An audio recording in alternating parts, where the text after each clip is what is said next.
You are watching the Counterculture Gaming Studio, a studio forged by military, law enforcement, first responders, and blue-collar workers, bringing you the best entertainment in the gaming industry. This is Counterculture. Maybe next time, if we're not all here, I will not start the live stream. I think that will be the oh my gosh, he's in the chat, the man, the myth, the legend himself.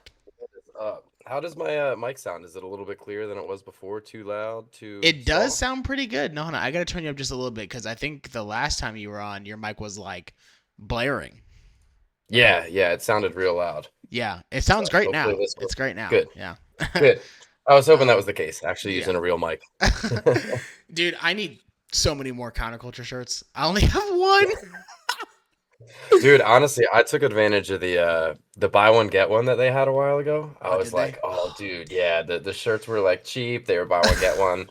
So I was like, oh, then I'll have enough to make some sleeveless shirts out of some of them because I don't want to ruin all of them. Oh man, yeah, I actually just bought 2 tank tops and one just like kind of regular shirt. So I'm there he Dylan, why do you Oh. look different? There's something about you that looks different. Did your beard grow out longer or something? I don't just there's something different. Probably. I don't I've know. not shaved it in like a week or two. Or not Yeah, shaved, yeah, not- maybe not that's shaved, it. But I usually trim it and cut it down a little bit. Yeah. Well, it looks like the gang is all here, guys. We can finally start this podcast 10 minutes into it. But it was No, already it's okay. started. Oh, That's the yeah. whole reason I came in late. God. Yeah, dude, I loved your singing, man. Jesus, that was great. Oh, my Mr. Lonely song. Yeah, we might have to cut all that out for the YouTube part of it. Anyways, but how has you guys' week been? What have you guys been up to? Just hell, dude. You know, I've just been laying on the couch, relaxing, trying to get my back to straighten out, and it's not. Have any more Like, doctors? I'll show you guys. Like What are you about to show? it. Oh, straight. God. Oh. There are children in here. Now I have to take that down. It's not a child-friendly freaking podcast anymore. Nope. Anyway, so what did you just show me? Because I was so perplexed about what I was looking at. No, it's just like my spine. It's like this. Like if this is my legs, Uh-huh. God. that's my spine. Is that dude. called? Oh, man, what is it called? Stenosis? Yeah, stenosis. I almost said kyphosis, Yep. but that's like the opposite. Like it like goes Yeah. backwards. Can you do one of those inverting chairs where you go upside down? You know, a bunch of people have asked me to do it, or if I've done it, and yesterday I tried to hang upside down, and it just my body wouldn't let it relax. Yeah. Not on one of those like a band. So I'm not gonna do that again. It didn't help, but it Yeah. didn't Maybe hurt you need to anything take some either. muscle relaxers and then do that. Dude, I've been. Oh well, yeah. I was saying I've And been then taking try it, muscle you know. relaxers. Yeah. Like they gave me muscle relaxers, but it's not. Dang. Dang. I don't know that they helped. I mean, you don't know if they help. Does the pain at least subside a bit? That's how you know if it's working. Oh, it's not Not pain. much pain. Yeah, Oh. it's Just lack of mobility. lack of mobility and the Damn. straightening. I mean, Okay. now I say there's not much pain. I've learned where not to move, so there's no pain. If that makes sense. So I'm not like I'm not out here doing ballet or acrobatics. I'm pretty either sitting in my chair because it's not like my thighs still get some pain and stuff like that, or I'm laying flat on my couch. So That makes sense. Makes sense. Yeah. Alrighty. Well, last episode, me and Dylan introduced ourselves, who we were. So, and we talked about you, but now you have to introduce yourself, Oh, well who then. you are, that's what fine. kind of games you like, what you do for a living. You know. I'm gonna keep what I do for a living out of it. Okay, that's fine. I I think I accidentally said. but I what you like did to. last Oh well, that's episode. fine. But we'll keep it. You can. It's Send fine. I don't care. But Yeah, either send way, like Yeah. FPS games, Okay. fantasy games, role playing RPGs, MMO love 'em. RPGs, love them. That's pretty much first person shooters, extraction shooters. Those are Dude. really getting me. I wish I'd found Tarkov earlier. I've not really given Tarkov its fair share of a play because I've been playing all the other ones. But Mm. those Yeah. are my peanut butter and jellies. Those are my jams. Tarkov, man, ever since all the cheaters really started getting into it, that's when it took a dive for me. That's and with I that's stopped with any playing game it. though, dude. But I felt like like because it was an extraction shooter and you lost so much, it felt so much worse. Especially in Tarkov, like Ark. Yeah, when you die and lose stuff, like you're like, okay, all right, I'll get it back eventually. But there's something about Tarkov, like you die and lose it all, and you're like, because it takes you like if you look at people's playtime versus their time like in their stash, it's probably way more time in their stash versus actual playtime. I think someone broke down Burnt Peanuts like time in his stash, and he like I seen he that. was like, ban that guy. Isn't there ban new him map right coming now. out for Ark too? Huh? Do what? A new map coming out for Ark? Oh yes, Really? dude. I've seen that. I haven't I've played Ark in Apparently a while. it's huge. Which I wonder. So what I'm wondering is, so obviously, wait, Dylan, you play Arc Raiders, right? Do you play it on the No, I Xbox? don't. Okay, so you have. I do okay. not. I've never played it. I just see a lot of it. Okay, so when you join it, like when you choose like what map you want to go to, it's like a big map, and then like there's like subsidiary little places that you can go to. So like what I'm wondering is that big map, is that going to be like one spot, or is it going to be just like the map is now, where it's like probably going to be one spot. you think it's going to be one map? Like it's going to be the spot that you choose to go to. It's not going to be like a whole new map of maps like what they have Yes. now. No, they're Yeah. gonna put a new zone like what they have like Okay, so it won't a be new like city to go to. yeah, so Like, it's I not think going to that's be what they like a mean by whole map. new like here's the map and then there's 6 sub spots that you can go to and fight. Nah, Well, I they're think gonna they put- learned too. Everyone's, I think, learned from Call of Duty. Like everyone loved Verdansk when that came out, and everyone was like, "Give us that map back." They made a bunch of different maps. They changed everything. Call of Duty fell off the map for a while, and then when they brought Verdansk back, people were stoked about it. And I think It like was the a good map. resurgence modes were like a little bit different because people really got into those. But I think for the large scale battle royales, like the DMZ, the extraction mode in COD for the last one didn't do that great. I thought it was pretty fun because it was different. It was an extraction mode.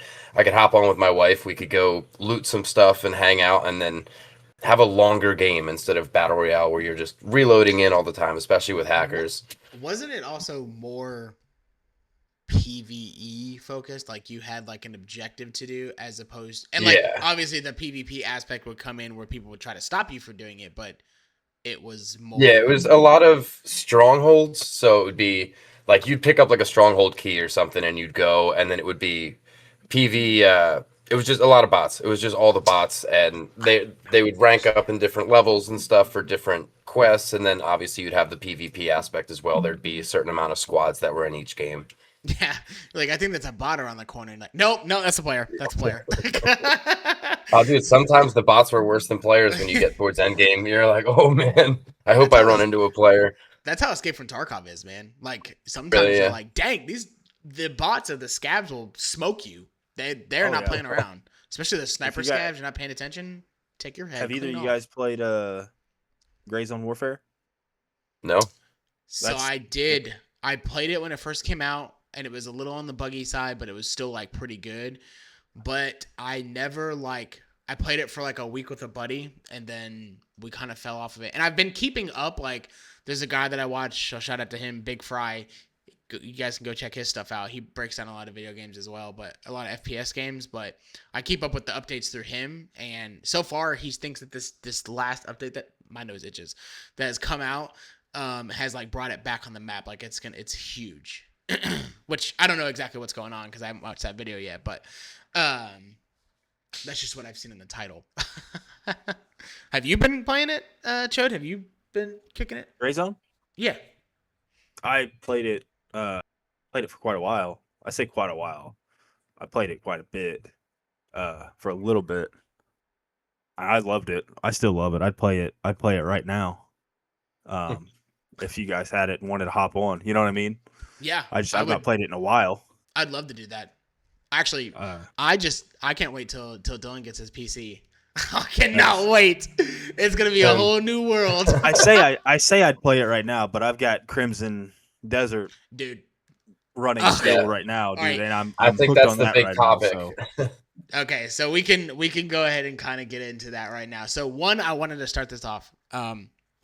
Specifically, you, Dylan, do not buy the game yet. Wait until you get a PC. Wait until Yeah, that was the plan. Yeah, It's killing me, but yeah, I'm not gonna do it. The great part about it is that it's a single player game. It's not going anywhere. There's no, like, in my opinion, I mean, I guess, like, eventually there will be like, ooh, this is like some of the strongest weapons to use in the game kind of thing. Like, but the great part about it is that it's a single player game and you get to play it how you want to play it. Yeah. But Well, I heard it's a very patient game where it's not for people who are just like want to hop on. Like, it's not a mindless game, I should say. I heard like it's kind of mixed reviews on even that first, I guess it's the tutorial puzzle, where some people are like, oh, that's really easy. And then some people are stuck and they're getting frustrated and almost dropping the game like already. Well, so the first puzzle, we can talk about that because I guess I went through it probably just today. And I was like streaming it to a buddy in another Discord. And like it gave you a prompt to go and do something, like what to do next. But the prompt, I'd say it was kind of vague in my opinion. Hey, what my boy Fatal just hopped in the chat. What's up, buddy? How you doing? I don't want to ever see those kissy lips ever. I don't want to see that. Anyway, so he yeah, he hopped in there and helped me. And like I said, the prompt was just kind of vague. That's what it was. And it was like, I think like the prompt said something like hang from like this spot and then use this like punch ability to like open the door.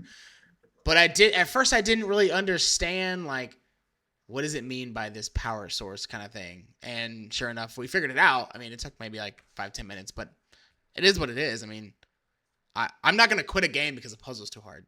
Come on. Well, like, that's actually crazy to say, like, oh my God, somebody made a game and the puzzle itself is like challenging. Now I'm going to stop playing it. Now well, are there like the way that even Tomb Raider, there's just no walkthroughs yet. That's it. Yeah, YouTube videos people actually have to try. But I hope nobody are there difficulty levels to the game, to the puzzles? Like Tomb Raider did it, where it's like, oh, combat can be easy, medium, or hard, and puzzles can be stuff like that. Or is it just one game? It's just the way it is. It's one game the way it is. I don't remember picking a difficulty level. Okay, I like that. Did you pick one? Who? In what, Tomb Raider? Crimson Desert. No, I did not pick one at all. It just throws. Literally, it's the screen. You hit play, and it puts you in the game. Oh, that's awesome! It's like a Dark Souls kind of thing, where it's like, yeah, you're just in it. This is the game, man. Either you like it or you don't. Yeah, I've got a boss right now that I found, that I was trying to fight, and it's way too hard. And it's not that it's too hard. I think I'm too low level to fight it. Yeah, like the abilities and skills to do. Yeah, I don't have or the ability to play the game good enough to beat that boss. Have you been doing like the main story, or have you just been stuck on side quests? No, I've been a little bit of both. Main story, and then like I'll hit a side quest, especially the bounties. Oh, have you played the gambling game in there yet? Not yet. The Duo, I think it's called Duo. Oh yeah, it's like kind of like poker. Oh, except but there's no river. You get dealt 2 cards. They're sticks, and they've got numbers on them, like 1 through 10. You got yellow and red, and then the matchings mean something. I've not quite figured out. Like it, because it tells you. He's like, "Oh, I won." Yeah, basically, because you don't see their card. You see one of their cards, so you'll see like if the 3 of us are playing. Like I can see mine. Say like I have a red 3 and a red 8. I only know that because that's the best combo you can have. It's called a superior pair. a red 3 and a red 8. I don't know. I don't get the meaning behind it, but that's what it's called. It's something like that. I would have to look on it, but and then like you'll have like a yellow 2 and a red 6, and it'll be like a 1-4. It's like, what is that? Like, how do you? And it explains everything in there, but the game tells you what you have. So you really just got to know what everything means, like how it's tiered. Like a perfect 9. A perfect 9 is the worst thing you can have above points, because it'll. Yeah, tell me about it. It's like the opposite of actual poker. Yeah. So there's perfect 9, then like 1-4, 1-6, 2-8, something like, it goes on like that. Then there's like judge, executioner, warden, high warden, Damn. Dang. premium pair, and superior pair, or something like that. And the superior pair is the and 8 then and 3. The 3 and the 8, and that's the ace. That's the ace of spades, And then points are everything below perfect 9. So if you get like 8 points, and somebody's got 6 points, then you win. Or if you get but a judge will beat a certain thing. A judge will beat a premium pair or whatever. But if nobody has that, then it's 0. So it's really weird. It's really weird how it's played, but Sounds it's like actually a game I'd lose a lot of money on. It's no, dude. The first time I played it, I caught He's both. tripled his both my money teams. since he's been playing this. I kind of did. The first time I played it, I caught both the guys I played against cheating, and then the second Wait, so you time could I cheat in played it too? Because I heard you say that. I was watching like you streaming Yes, on Discord yeah. earlier, and you were like, "Oh, dude, I cheated for that 10 silver or Yeah. whatever." I was like, "You could cheat in the fucking game?" So That holds a whole nother it's level game, of confusion. you can cheat. It's cheating in the gambling game, not the game itself. Yeah. But then What is so this? then after I caught them cheating and won the game, I gained the ability to cheat. So then I was like, oh, well, this is gambling. I'm gonna What is cheat this, anyway. like If you're not fucking cheating, you're poker losing. and bullshit mixed together? Is that a skill Basically. thing you can level up? Can you level up your cheat? I don't know if you can level. I've not gotten that far yet. I know that I did it and I won a bunch of silver doing it. So I beat That's the guy that I was playing crazy. against Until because your luck runs out. I cheated to get the superior pair or whatever, and then I beat the guy. I went. I kept raising him, and then he went all in. I was like, bet I'll call that. And then I knew he didn't have it because he had a yellow card. So I'm actually not gonna lie. Even though the game is not multiplayer, that would be kind of a cool thing that they could do later on to somehow implicate kind of it like to where- Liar's Bar. Yeah. Like, but that's the only thing that you can do. Like, you can't come into each other's games, but you can like go to the gambling table, but actually be gambling against other players. That'd be hilarious. I know there's one dude in my Discord that would probably be all about that. He was all about the gambling machines in Rust. They would just sit there. Would just sit there for hours with the gambling. It kind of on reminds Rust. I me was of like, I'm not. what the fuck? what was the game in Knights of the Old Republic? It was like Pazak or something.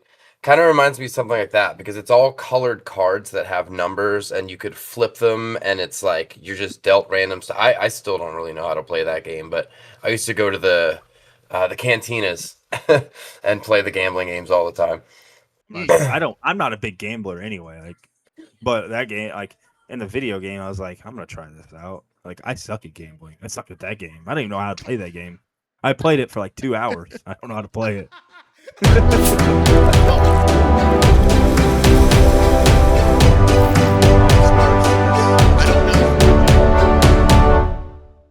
I don't know what that is. What? I something goes off in my Discord, and I don't know if it's a freaking like I don't know if it's a Discord like thing playing that I don't, but it's loud in my ears, and I know the chat is probably screaming right now because it's fucking loud in their ears too. Like, I don't know what that is. I'm guessing Scars Dog is one of your boys. Yeah. Hell she's, yeah, actually, dude. I she's saw one him of my say what the mods. helly, but I didn't want to interrupt you in your stuff and be like, yeah, that's exactly what's going on with this Crimson Desert shit. He is a female. She. Yes. Roger that. All right. Yeah, she's one of my mods for my channel. Dude, yeah. is she gonna mod for all of us? Yeah, I don't know. Yeah. Oh man. No, Oof. she's cool. That's All right. awesome. So how many hours do you have into Crimson Desert? Do you think, Joe? Hold on, I'll tell you. Let me pull up my Steam. I have. And then after 14.4 that, hours let's right now. see what's your opinion on the game. So I've got. So I've. It says I've played for 11 hours. Playtime on one thing says 14.4, and then it says I've played for 11 hours. So I've got about 10 plus hours in the game Okay. right We're now. gonna go I 9 like because it. 2 of them were spent gambling. No, that's part of the game. Still That's part of the gameplay. game. Yeah. And, That may and become the very playtime, important. And the playtime's it's gonna be a little fudge because I paused it when my grandma got here earlier, and it's just running in the background because I didn't know if you'd want to show some gameplay on it or not. So I just kept it up Yeah, I'd love in to. case you did. If you want. Yeah, do a we bounty can- or something. Actually, That'd be sweet. I'll I can actually when Show we get the a minute here in a gambling second, game. I'll show the gambling game, dude. Oh fuck yeah. No. Yeah, I love that. But yeah, I've got probably 10 plus hours in it right now, and that's just playing it like here and there, like throughout the last couple of days since it come out. But dude, there's just so much stuff to do in it. Like it's wild. So we talked about it the last time about sometimes how games like that overwhelm us. Is that an overwhelming game to people who are easily overwhelmed by exploration and too many quests and stuff like that? I think it can be because there's so much stuff that it's layered so. Because you've got here, I'll just let me pull it up so that I can show it and talk about it. So to kind of talk about what he's talking about, if you guys didn't go watch the other episode, me and Dylan actually talked about games like this, like Skyrim, The Witcher, that just have so much to do. Like it's hard for me to play games like this because I get so caught up in wanting to complete everything that I just shut down and don't play the whole. See, like this man, his map is way bigger than what I've gone to. This isn't like, and this isn't even the main map. This is the what's it called? That's the Abyss. This is the main map right here. oh yeah, Oh, like I man. haven't even So, been to any and other parts of the Abyss. This is how large the map is so large that you can't even you've got to zoom up. you and can't even scroll zoom over, out. Like you're zoomed out. Like, you as far can't as even you can zoom all out to all of it. Like look at all Oh this, my dude. god. That reminds me of like Red Wait. Dead 2. So like the wait, map size. was Skyrim that big? Because No. I'll be honest with you, I was No, not a Skyrim wasn't player. that big. Skyrim's big, but it's not that big. Like Skyrim's probably. Oh, dude. It's probably that Also- screen without moving all around because I don't think you had to move that much on the Skyrim map. Yeah, Skyrim's. I'd also say that. Well, that and you think about it, that's what 15 years old now, 10, 15 years old Skyrim. Yeah, it's got to be.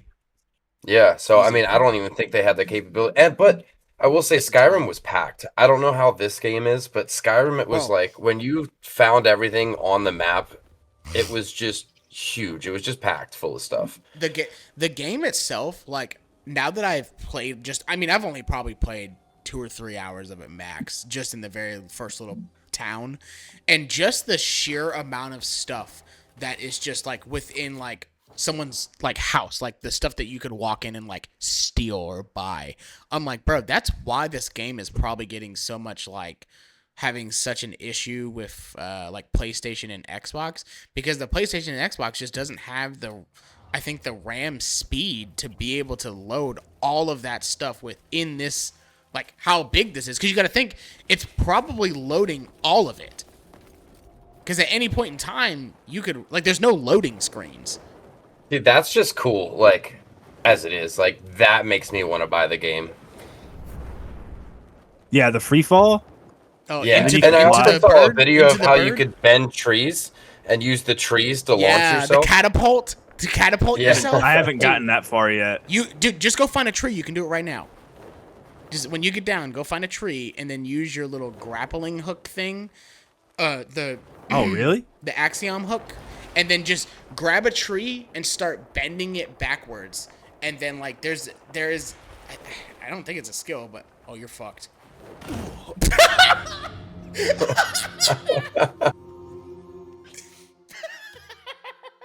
You have to manage your stamina. You can't just let it go Yeah. out completely. Listen, there are all skill right, trees. You had- Skill trees that allow you to get it. You had me. Yeah, okay. You had me all confused with the The tree tree bending. thing. All right, so go over to one of those really big trees you just saw behind you, and then like to your right. Yeah, there you go. Those ones, the big like pine-looking ones. There you go. So grapple it kind of like at the top of it, and then just start pulling it down. And then like yeah, Oh, and then like as you get it down, like let it go. It should launch you. I think. see, I haven't figured this. I don't know what the R with the like. I'm So it says that's to spinning- pull it. So you have to rotate it a certain way to pull. I'm rotating. It's not. And it seems like it's got some tension on it or something. Yeah, it's got tension. But I don't know how to let it go, and then. Oh, there you go. So you got something going on there. But I watched the same video that you're talking about, Dylan. I'll bring it up. Hold on. I'll just bring it up real quick.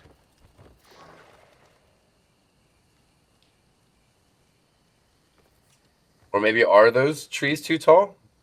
They might Should be- you go to the one that you were originally going to go to, or like one of those? Yeah, I'll go to this one over here.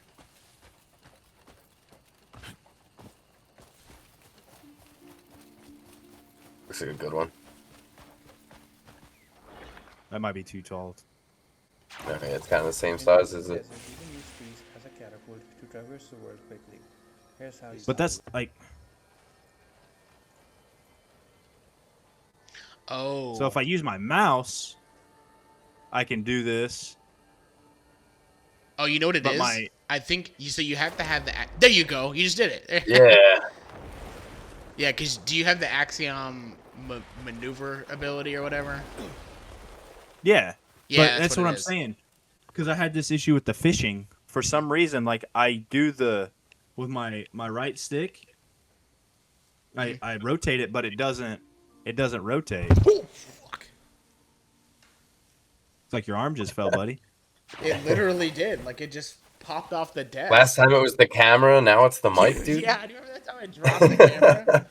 Or I didn't drop the camera. It like. You like didn't punched it. fucking- Like- Yeah, it did. Yeah, he Well, because it punched tried to fall on me. Punched And I, like went to grab it. Fuck out of here. Fucking piece of shit. Anyway, but yeah, that's how you catapult yourself. Like that's insane. Like that a game that was just that someone was just like, dude, you know what? Let me see if this shit'll work.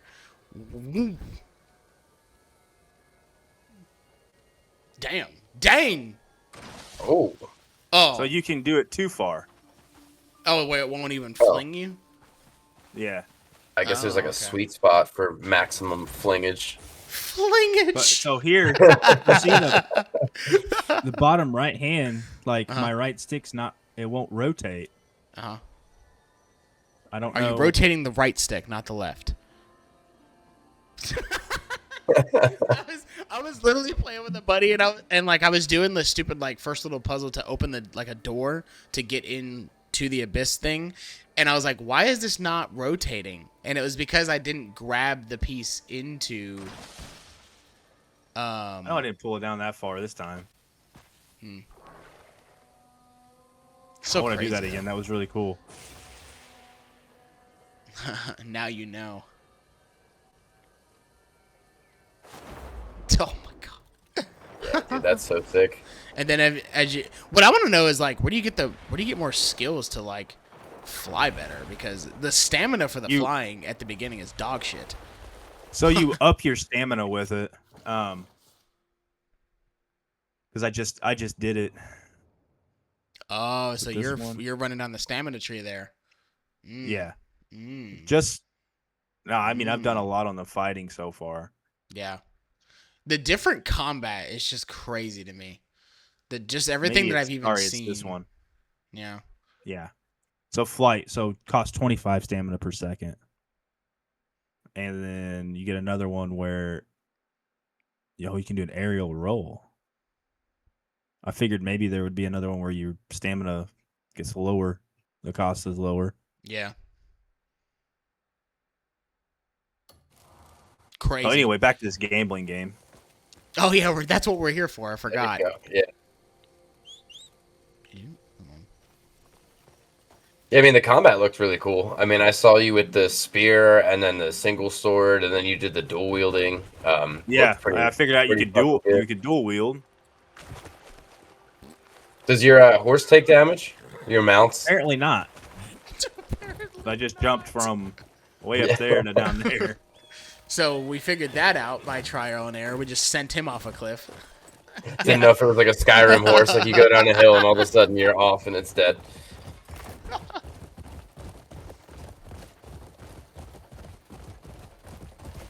It was fast too. It's also kind of like it is like Red Dead Redemption in that way, where like you have to like keep tapping the button to like get to a certain Yeah. speed Oh, that you is want to it? get to. Yeah. Oh, okay. It was like You as soon as tap I and did then it. hold to keep pace. Yeah. You got one pace you can stick with. Oh, there's Yeah. some fighting we can show too. Yeah, there's like there's like weird races in this game that you're like, what the fuck is that thing?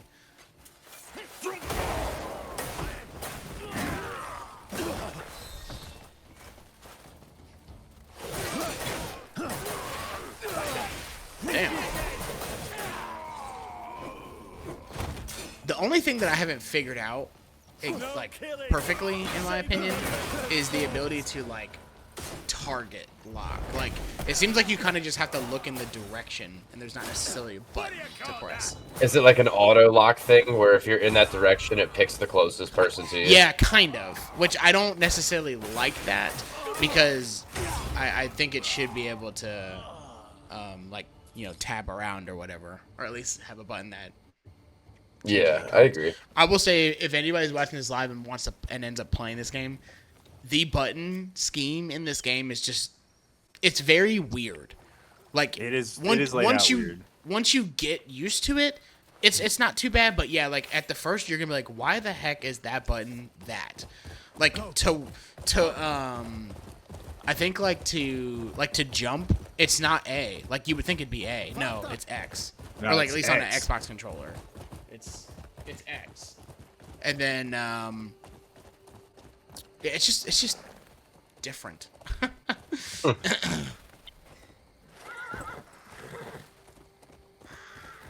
Yeah, that's why when I got into Red Dead for a while, 1 and 2, and that was like that, where the controls were just so out there that when you went back to like Call of Duty or something like that, you're like, oh shit, like you start pressing weird buttons and it messes up everything. Yeah.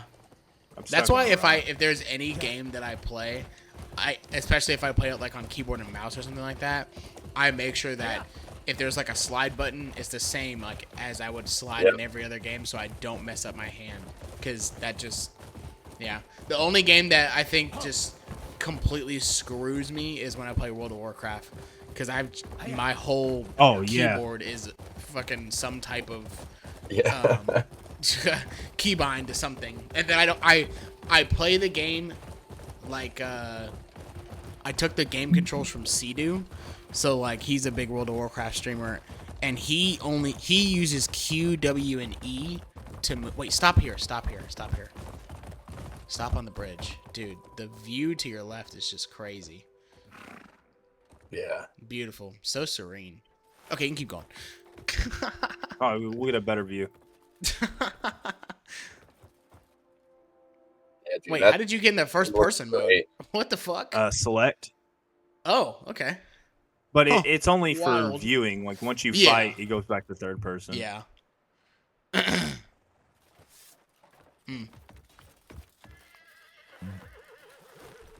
It's also so weird because like this type of game, you would think that like it's gonna be more enjoyable on a controller, obviously, because these types of games just always are. But like it's like they made the game that should be controller supported very well and perfect, and then like the menus, you're like, oh, that's definitely a PC thing. Like the way that you select things, it's weird because you have to like you have to like almost like hold like a button to like and then like use your other like your stick to like move around and stuff, and it's just weird. I think that's why people are complaining about it. Not necessarily the scheme, it's just it's like half and half. Yeah. So you haven't did you do everything in this city? No. I don't Okay, yeah, think see, so. I'm still like in this little town. This is like almost like the first town that you enter into. Like I've moved on out of this city with the main quest line, if that's what you're asking. Yeah. But I mean, there's still a ton of things Yeah. that I can do here. I mean, because you walk around, and like there's people, like little orange dots. Like I've not found all the shops yet. Oh yeah. That was like the first thing like, I did. there's I was just- like, let me go get all these little freaking question marks off my screen Yeah. so I know what it is. But that's where the overwhelming part starts to come in because I'm like, I have to do it. I feel like I have to go and do that. Which is crazy You coming can from a World arm of wrestle. Warcraft player. Yeah, Arm wrestle there. yeah, that's where I figured out that the skill checks in this game are wild. Yeah. Yeah, you- dude, you like it watched me, feels. like, you saw me today. That Y skill check when I was getting tackled. Yeah, Dude, you had to hit that perfect. yeah. It was so fast, and it like as you watch the wheel come around for the skill check, like you think like, oh, we're good, but it seems like there's like a delay or something because I'll hit that. Never And, thought I'd find such a breathtaking valley on my way up the King Shield. So to find the gambling game, you got to go inside that bar where you do the arm wrestling, and you go upstairs. I found it by accident. oh, dude, I went up and then there, but I go- don't think I walked into that room. It's right where that orc's standing. Yeah. He's the guard. You walk in here, and then it gives you the prompt down there to play duo, and then it's 15 silver a game. So you've got Is that a lot? Starting It's- off, yeah. Yeah, it seems substantial. Yeah, it's a decent amount, especially when like things that you need in the game are like in the, close to 100 to 150 silver each thing. But it, Okay. and then it's $1 per hand to start. $1, 1 silver per hand to start. cards. Bruh, So what are here you are the cards. shaking? What the fuck? Sticks. Go Whoa. shit. Yeah. This is what prime pair, sorry, is the best one. Prime pair, a So- combination of a red 3 and 8 is a guaranteed win. But why? Yeah. Like, what makes that so great? I mean, it equals 11, which in like reality would be like your ace. That's like your ace. I guess that's why.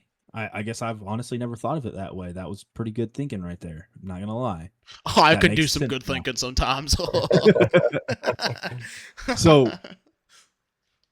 So here are the card descriptions, like a 1-9, 1-10, 4, and then you got 4-10, which is worse than a 1-10, I love how it says which is that it it's the doesn't. strongest hand after 410. It's the strongest hand after 4-6. Like, who wrote this? What lazy asshole wrote this? Yeah.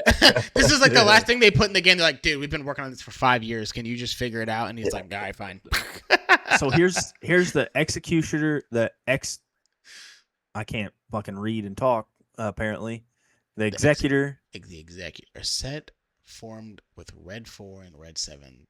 This can achieve a special win if the strongest set among the other participants is a superior pair. It cannot defeat a prime pair. Treated as a what the fuck, dude? so that God. only is good if somebody has a superior pair. Or it's nothing. Oh wow. So if you see somebody Dude, that's what I'm talking about.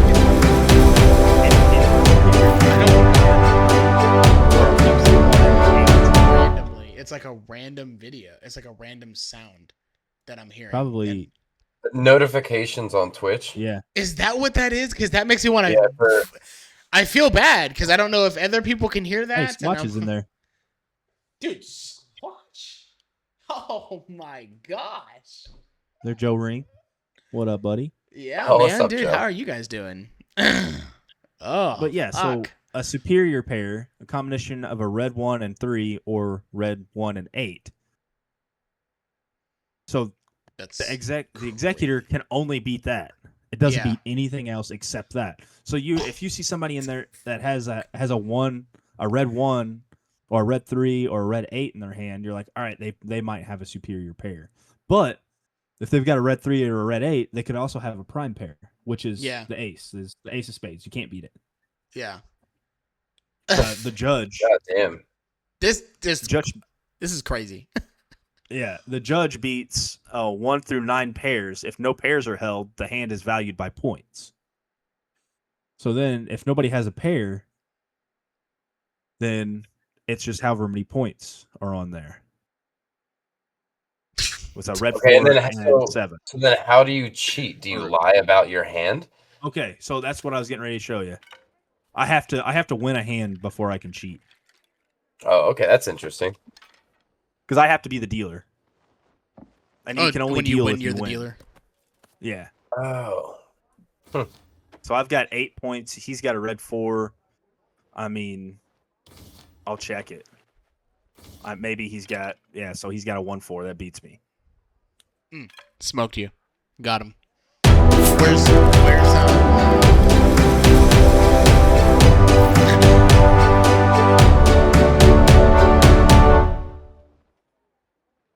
Yeah, but I forgot to turn that down. I'm sorry, you guys. I don't know. Who will be the fortunate one? What is how do I want to say this? We need to get Mike on here. This could be his. This can be his. you gotta like try this game, yeah. dude. we could get him in between it, like the in between. Mike his will know. cruises. Dude, yeah. He'll know exactly how to play this game and have it beat, dude. So now I got 4 points. We're gonna come back one night. He's just on it the whole night. It's too bad too, because when Mike like comes back from his cruise, that's when we go on our cruise. Oh, you are? Yes. So those watching the chat plan on being here next Saturday, 9 p.m. live. Your boy Fumasa will not be here, unfortunately. I'm gonna have to leave it to these two goons to run it. But yeah, I'm gonna be on a cruise. So hell yeah. But I'll do my best. Where are you going on your cruise? Dude, so it's just a little booze cruise. So me, my wife, and 2 of my friends from nursing school are going, and it's their first cruise ever. I've got the winner here. Oh, he's got the win. It's secured, as we would call. Oh man, a 1 and 4. Got him, coach. Yeah, stand up. Take the money. After loot. All right, so now I'll show you the cheating. Let's begin. This I'm interested. So you've got to Give me do that it shit. quick. Wait, what do you mean you gotta do it hit quick? So then you can pick. What? So, Wait, so you can only I'll choose pick. one card though? Yes, that's the card you hide. Oh, okay. You hide that card. Cool. Interesting. So then it depends on what you get in your hand. Whether it works out for you or not. You know what it makes me Yes. wonder is if they had to like they Now I had can to change change hands. this game so much. You could that they cheat could every turn as long as it works out. As long as it you works won, out. right? So now I just have 2 points. But so I cheated to lose right there. Did you? Shit. Yeah. Thank you for Yeah. the wonderful time and money. So that was with duo, right? So like, can you play with 3 or 4? Like, are there tables It's around random. the map that? Oh, okay. Oh, I don't know. I haven't found them yet. This is one the I only found. gambling hall I I've found. assume. Yeah, I assume that I didn't mean to back out. I love but- that they actually made it like literally like a bingo hall in there. Like it's smoky and everything. Yeah. Yeah. Fuck. Like, Interesting. I've not even gotten far enough yet Bless to your tools to be able to steal anything. Like everything's by. I think it's because Oh, you're that's in the good. presence of people. No, I would think, right? I've seen things like with the option to steal, but it's grayed out and it doesn't let me do anything. Ah, yeah. There's probably some sleight of hand thing gotta get going. Interesting. Anything else you guys want to see on there? I've not unlocked Um, much. Yeah, I've only played this game for Gambling 10 was hours. and interesting, man. I've I was unlocked it. like shit. There's so much, I've dude. not unlocked a whole lot, dude. There's so much. Like you guys just showed me the tree thing, and I can't even really do that. I only knew about that because I saw a video on it earlier, and I was like, "That's Yeah, crazy! same. I'm about to try that later." That's how I know most stuff because I don't have a PC. So I'm like, oh, I watch a lot of videos on cool stuff. Oh, I can teleport to those. Wait, it told you that. That one, but that one was with the Abyss. I knew I could teleport to these but ones, like just in general, when you find those, but I didn't know I could teleport the one to the. I guess I've never seen that. That's the first time I'd seen it. A little discovery to on his teleport. own map, guys. Discovery on his own map. I'll have to find more of those, dude.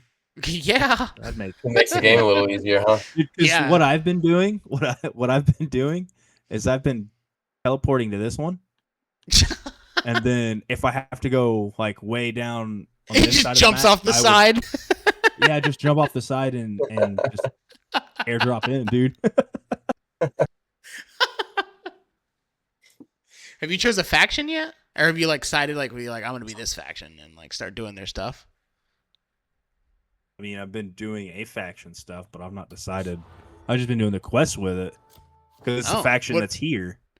The Well, go House hit Celeste, RT. or- Like RT over to the factions. yeah, So you've been doing that one, those guys, that one. whatever think so, banner that yeah. is. I saw you Mhm. earlier. You were building were you building like a base, your own little base there? Oh, so that's part of the main quest. Yeah, Oh, down okay. here. Yeah, so that's another no, thing that that's this not game it. has. It's got base Here. building. Like, so not only can you spend Nope, time that's not doing it. quests and just like exploring even know this where my base massive is. world, then you can go build your own base and spend hours doing that. Because This one. we all know people that build bases in games are perfectionists. They're like, oh, this yeah. chair has to sit perfectly here. See, that's why I don't do it. I Because you're a stay away. perfectionist. Yeah, I stay away from like base building games, especially survival games like that, or even Minecraft and stuff. I'm like, dude, I could get way too into this game, and then I'll never leave this We'll world. never stop. Yeah. Oh man. No. So what you're saying is when I get you on World of Warcraft, when you get your PC, you're gonna be stuck in the house building thing. Yeah, dude. Dude, I don't RuneScape- know. hey. I'll find something to grind on. Throw back to RuneScape episode, dude. Dude, Did you guys get into yes, construction go- with RuneScape? Get into the construction? Do you remember Dude, people I got that my used to construction. I got it all the way to 70 just to build a prayer prayer altar in my house. the gilded altar or whatever? Oh, dude. Joe and- says he has to stay away from Minecraft because it's a 6-month hole for him. Yeah. And I agree with that. Wait a minute, hold on, wait. Always, Joe, are you a Tarkov player? Do you like Escape from Tarkov? And that like gritty style of game? Yeah, I feel like Minecraft's grittier though with building. I feel like Oh. building that's the grittiest. Yeah. You know, Oh, like let me escape put him games on and stuff like that are Stallcraft. one thing, but I don't No, even know what the so- fuck that is. the first time I was out off work, Kurt, I decided that I was going to get on Minecraft, me and my kid, and I built him a castle. And I spent hours on a YouTube tutorial learning how to build castles and build a castle, following this tutorial to build this castle for my kid. And I'm telling you, it was almost to scale, medieval style castle with all kinds of like, it had different spires, it had bunk rooms, it had Yes, barracks, it had, dude, all this stuff. You went all out, I- all night. All out, dude, doing it for my kid, right? Yeah. And part mostly like for me too, but mostly I was for my gonna kid. say, are you sure? Yeah, Yeah. my computer crashes and I had to factory restore it and I lost the whole thing. I've not touched Oh. Minecraft since. Joe, And it- if sorry to cut you off, if you like Minecraft, just look up Stallcraft on Steam. It's like a and if you like Escape from Tarkov it's like take Escape from Tarkov and mash it into Minecraft and you get Stallcraft. Just do that. Yeah, he said he never played. Yeah, it was all Joe's a about big the Joe's a big ESO. Elder Scrolls guy, dude. Yeah. He's a big Elder Scrolls guy, and honestly, I get that. I was huge into Elder Scrolls when it first come out, and then I quit playing it because I started working out on the river and got behind on everything, and then everything Wait, progressed in so the much game further. or No, like in what? reality? I didn't know what you meant. No, like working. I worked. My actual job was riverboat. Yeah. So so I was gone a month at a time, and everything progressed so much. I come back and was like, man, I'm gonna play Elder Scrolls again, and dude, it like changed. because it used to Can't. have. There used to be like, you got to your max level, and then you got to what was called a veteran level, a vet level, and it was like vet level 16 was the max, and I was like 14, so I was like almost to the max level of that, and then I quit playing because of my work. And then I come back and it was like they changed it to champion levels or something, and like the max level was like 160, and I'm like, I'm not even gonna, I'm not. No, I'm done. Oh shit! I'm just gotta. Yeah, I'm gonna hop off for 1 second. I have my gear outside drying, and we're supposed to get some rain, so I'm gonna bring that stuff in. Oh, that's real fun. quick. All right, Yeah, well, Dylan so will be back. I'll be right back. For those who don't know, Dylan is a firefighter. If you didn't watch the first episode, we talked about he's a volunteer firefighter, so he's got some. Hopefully, he's going to be getting a helmet cam that he can put on his helmet, and we'll get some good footage. Get some good footage to show you guys. It'll be great. What happened? Where did he go? I missed that. My He kid went was talking to me. I guess he had his gear outside like drying, so there Oh. he's gonna go out and kind of just. It's supposed to rain, so he's gonna go grab Yeah. it so it doesn't get rained on because it was. Oh yeah, supposed to be drying. absolutely. Yeah, you don't want that. Nah. So you get it. Well, hold on a minute. Let's think about this. You get a fire call. You put your wet gear on, and then you gauge how hot the fire was by how dry you are at the end. Yeah, that'll That's work. That's That'll what when I took my motorcycle safety course in Arizona, the guy that was giving it to us, he was like, "Yeah, dude, sometimes I would literally like put my gear on and just jump in the shower and then go ride my motorcycle, and by the time I was done, I'd be dry." Yeah. I was That's like, a good dang. point. That's a good point, Dylan. That's crazy. Steam burns. You saying the steam from the I was zoo. like, what is he talking about? Yeah, no, you're Yeah. right. That is so true. That is true. I've dropped pot lids many a times picking things up and be like, oh damn, that's hot. Checking your radiator without letting it cool off first. Dude, that's funny that you said that. I used to live in England. Oh my gosh, man, that's like the way that they. When did you live with? Stop. Hold on. Let's not. When I just live in England? breeze past that. Why did you live in England? And So how when come you don't know Jay? Oh, dude, I wish that I knew Jay at the time. That would have been crazy. No, that's funny they say that. I probably would have hated him. No, so if Jay's watching this or ever goes back and watches this, so when I was in middle school to my first year of high school, I lived in England, and because my dad was in the military, so he was that's stationed. not even just then. like a brief amount of time either. Nah, dude, it was You lived 20 there for a long time. Oh, dude. Oh, it gets even better. Hold on. I'll tell this now, but I'll tell it later on the podcast. But I guess you'll hear this this is the anyway. So. podcast. Yeah, the actual podcast, the anti-hero podcast. Oh, But no. So he was in the military. My dad was in the military for 24 years, and I lived there from the start of middle school to the beginning of high school, and yeah, that's how I lived in England. And then my dad wanted me to graduate from a Department of Defense school. So we moved from England to Germany and lived in Germany for 3 years, basically. And then I came back to United States for college. oh So yeah, sweet. I did a lot of growing up in Europe. It was fun. It was a good time. Got to see a lot of things. That is pretty cool. Yeah, man. It was really cool to like when I was in college and like, unfortunately I had to take stupid Western Civ classes and stuff like that. But I will say the coolest part was like to be going through those books and be like, where that photo was taken, like I stood there, like I've Yeah. been to that, I've Yeah. been to that exact spot where the photo was taken. So yeah. No, And that's there's pretty places there's places we didn't get to go or that we just didn't go. Like we went to Ireland, but I never went to Scotland. I was like, why did we never go to Scotland? And then when we were in Germany, we visited like one concentration camp. We went to Dachau, which was considered to be like a work camp back in World War II. But like, I never got to go to Auschwitz, but my mom went to Auschwitz, and I was like, what the fuck? I want to go. Come on. So those are like some things that I still need to hit on my bucket list, is like go to Auschwitz. Dude, what's wild to me is a Sunday drive over there. You can visit like several different countries. Yeah. Like, Dude, France. you can't even visit several different states in the United States in on a couple Sunday hours. drive. Yeah. You might be able to get to your next state over, depending on Yeah. where you live. Yeah. And exactly. I could hit from where I'm at. I can hit like 3 different states, but not in the same day. Probably in yeah. the same day. In the same day, I could. But I mean, that's a several hour drive. Absolutely. But yeah. So you know, it from where we lived, it was like a 2-hour drive to France, like to get over the French border. yeah. It wasn't that bad.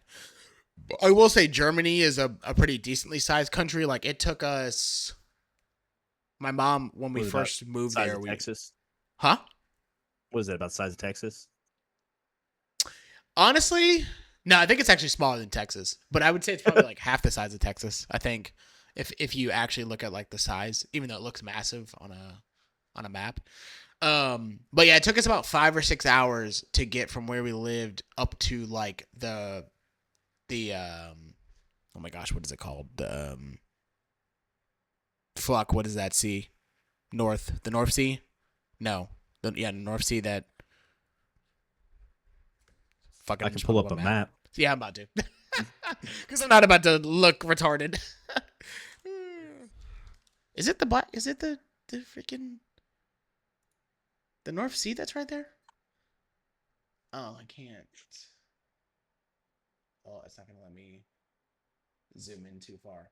Either way, no matter what, we were going to Sweden because my mom bought a Volvo, and they were like, "Hey, you should come by and like."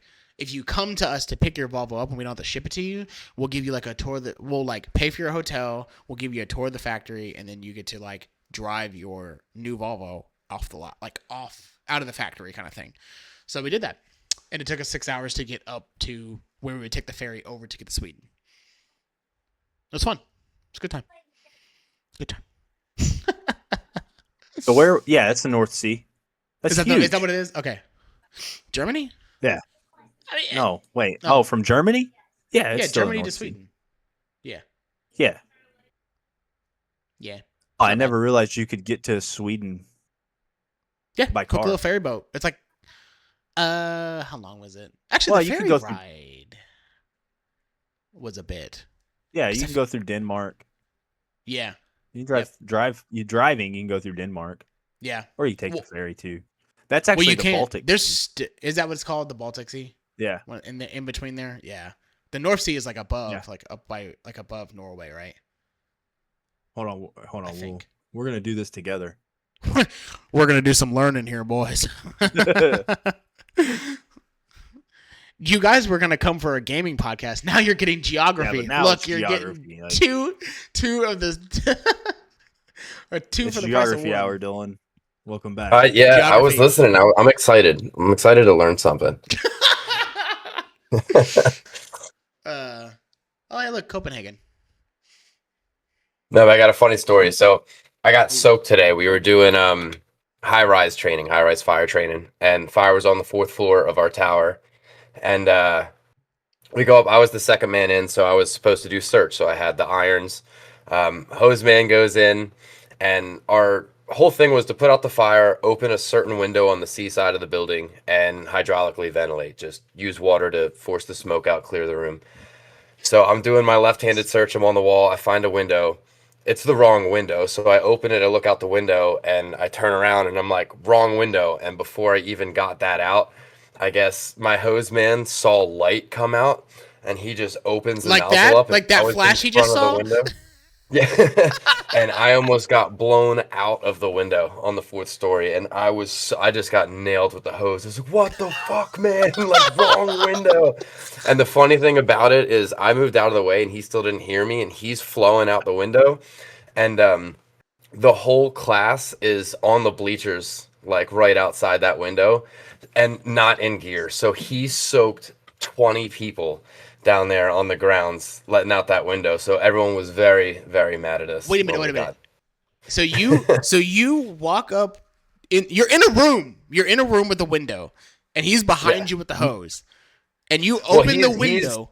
He's right-sided, so he went in and went right. I did my left-handed search. There's multiple windows in this room too, so I was checking windows because I mean visibility is to the floor in the smoke for this training, so it's like you can't see anything. So I'm feeling for windows, and then I opened the wrong window and I went to go shut it, and he just started flowing. Wait, why is he shooting water at that window?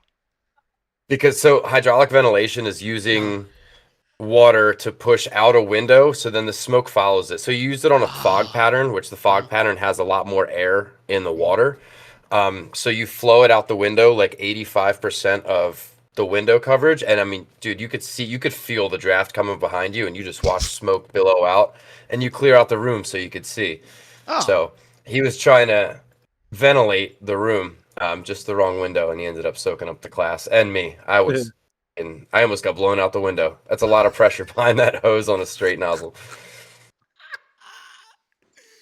So yeah, I'm trying my gear because of that. He probably felt bad at first, but then was laughing his ass out the whole time. Oh yeah, because I would have been fucking dying. Yeah, no, everyone's reactions were priceless too. Everyone got soaked. The instructors got soaked. Dude, it was great. Oh man, that's funny though. That's a good time. That sounds like I will say that is the one thing that I wish that I would just full send it and go do some firefighting classes. That's cool, man. I mean, while the department pays for it, you know what I mean? It's not bad. Shit, I'll pay for it. I don't care. Yeah. I've seen what firefighters are doing around my parts. They look like they're having the best of both worlds. Like they get the EMS side of it, and then they get to do the fun part of the EMS. Yeah. Oof. Oh, dude, Squatch. You guys see what Squatch said in the in the chat? He was like, from Germany to Poland's a blitz. Oh, that's wild. Oh, wait. It is. I did, before we get on the Crimson Desert, or get off of it if we are still on it, I did want to show you guys this thing that I found. And I don't know if this is real, if this is someone just talking out their ass or what. Hold on. Probably a little bit of both. Oh, hold on. I talk out my ass. My wife doesn't like it though. Ooh. Oh, where am I at? I think it's under these. Don't look at the photos. Don't look at that. I'm gonna. All right. Shut up.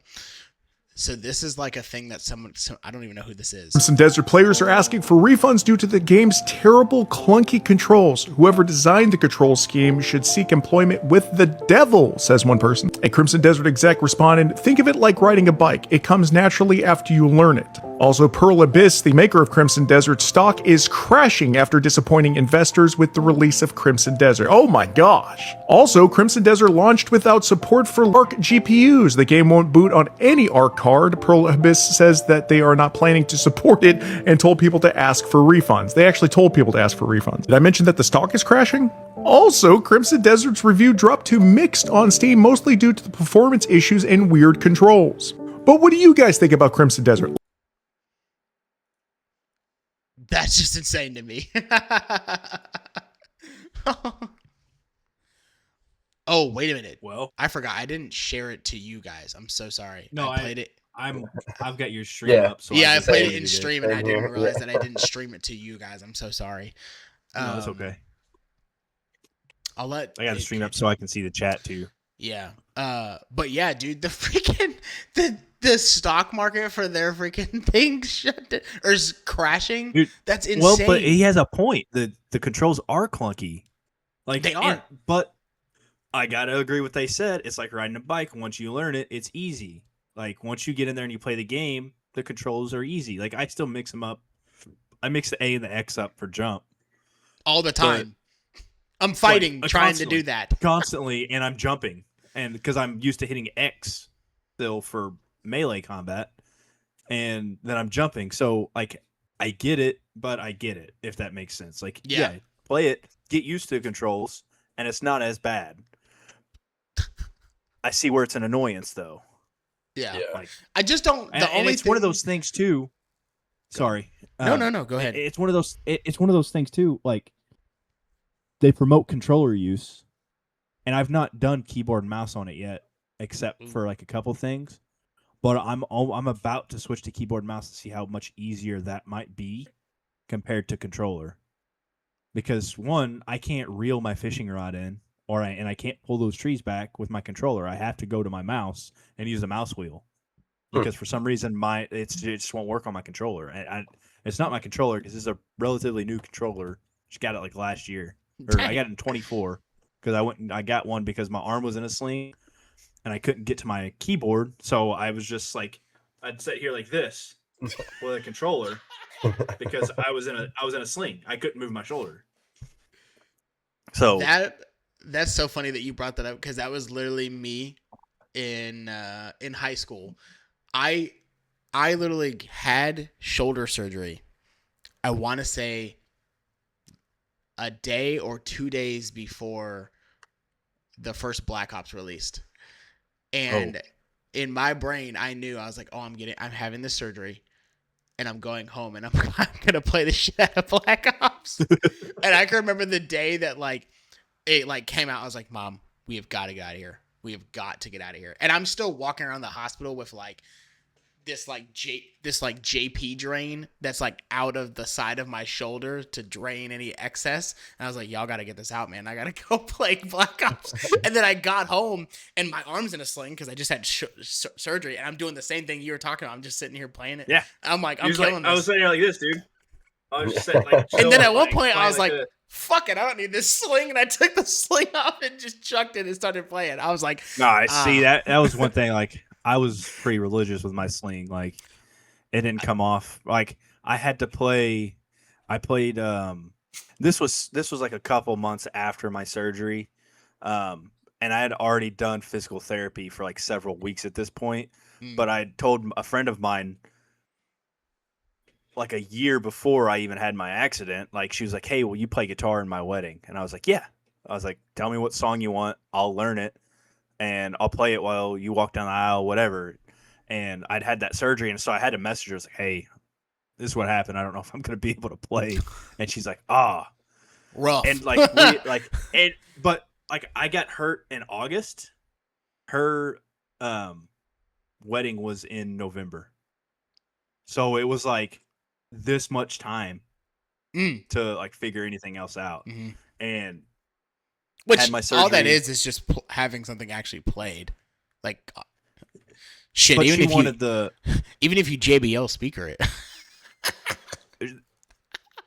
Yeah, but she wanted the real music, live music kind of thing. I was gonna say, what song did you play, or what song did she want? Did you end up playing?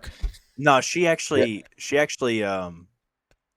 had me find something, and I played an Eric Clapton song. Oh, hell yeah! I can't remember what it was. Real pretty notes, and really simple. I say it's fairly simple to play. For what she wanted. Was it the Tears of Heaven song or whatever he did? That's it. That's the one. Yeah, the one he wrote for his son. Yeah. That one. Yeah.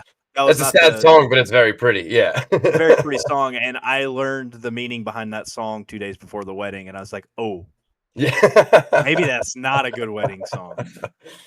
But anyway, I ended up playing that for the bridal party to come out to. While they walked down the aisle, I was playing that, and then she came out to a different song.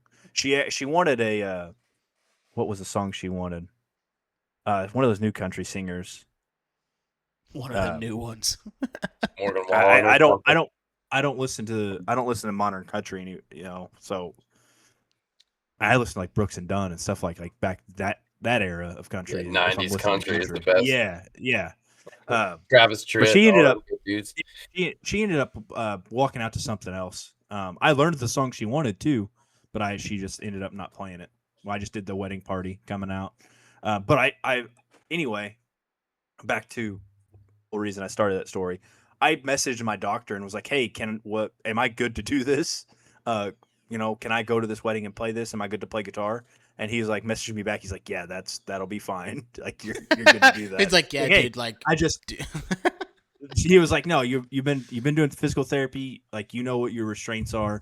Like, yeah. if you're comfortable doing it, like he's like, yes, I'll clear you to do that." But I was like, I wanted to get it cleared with my doctor, like for me to take my arm out of my sling and do something.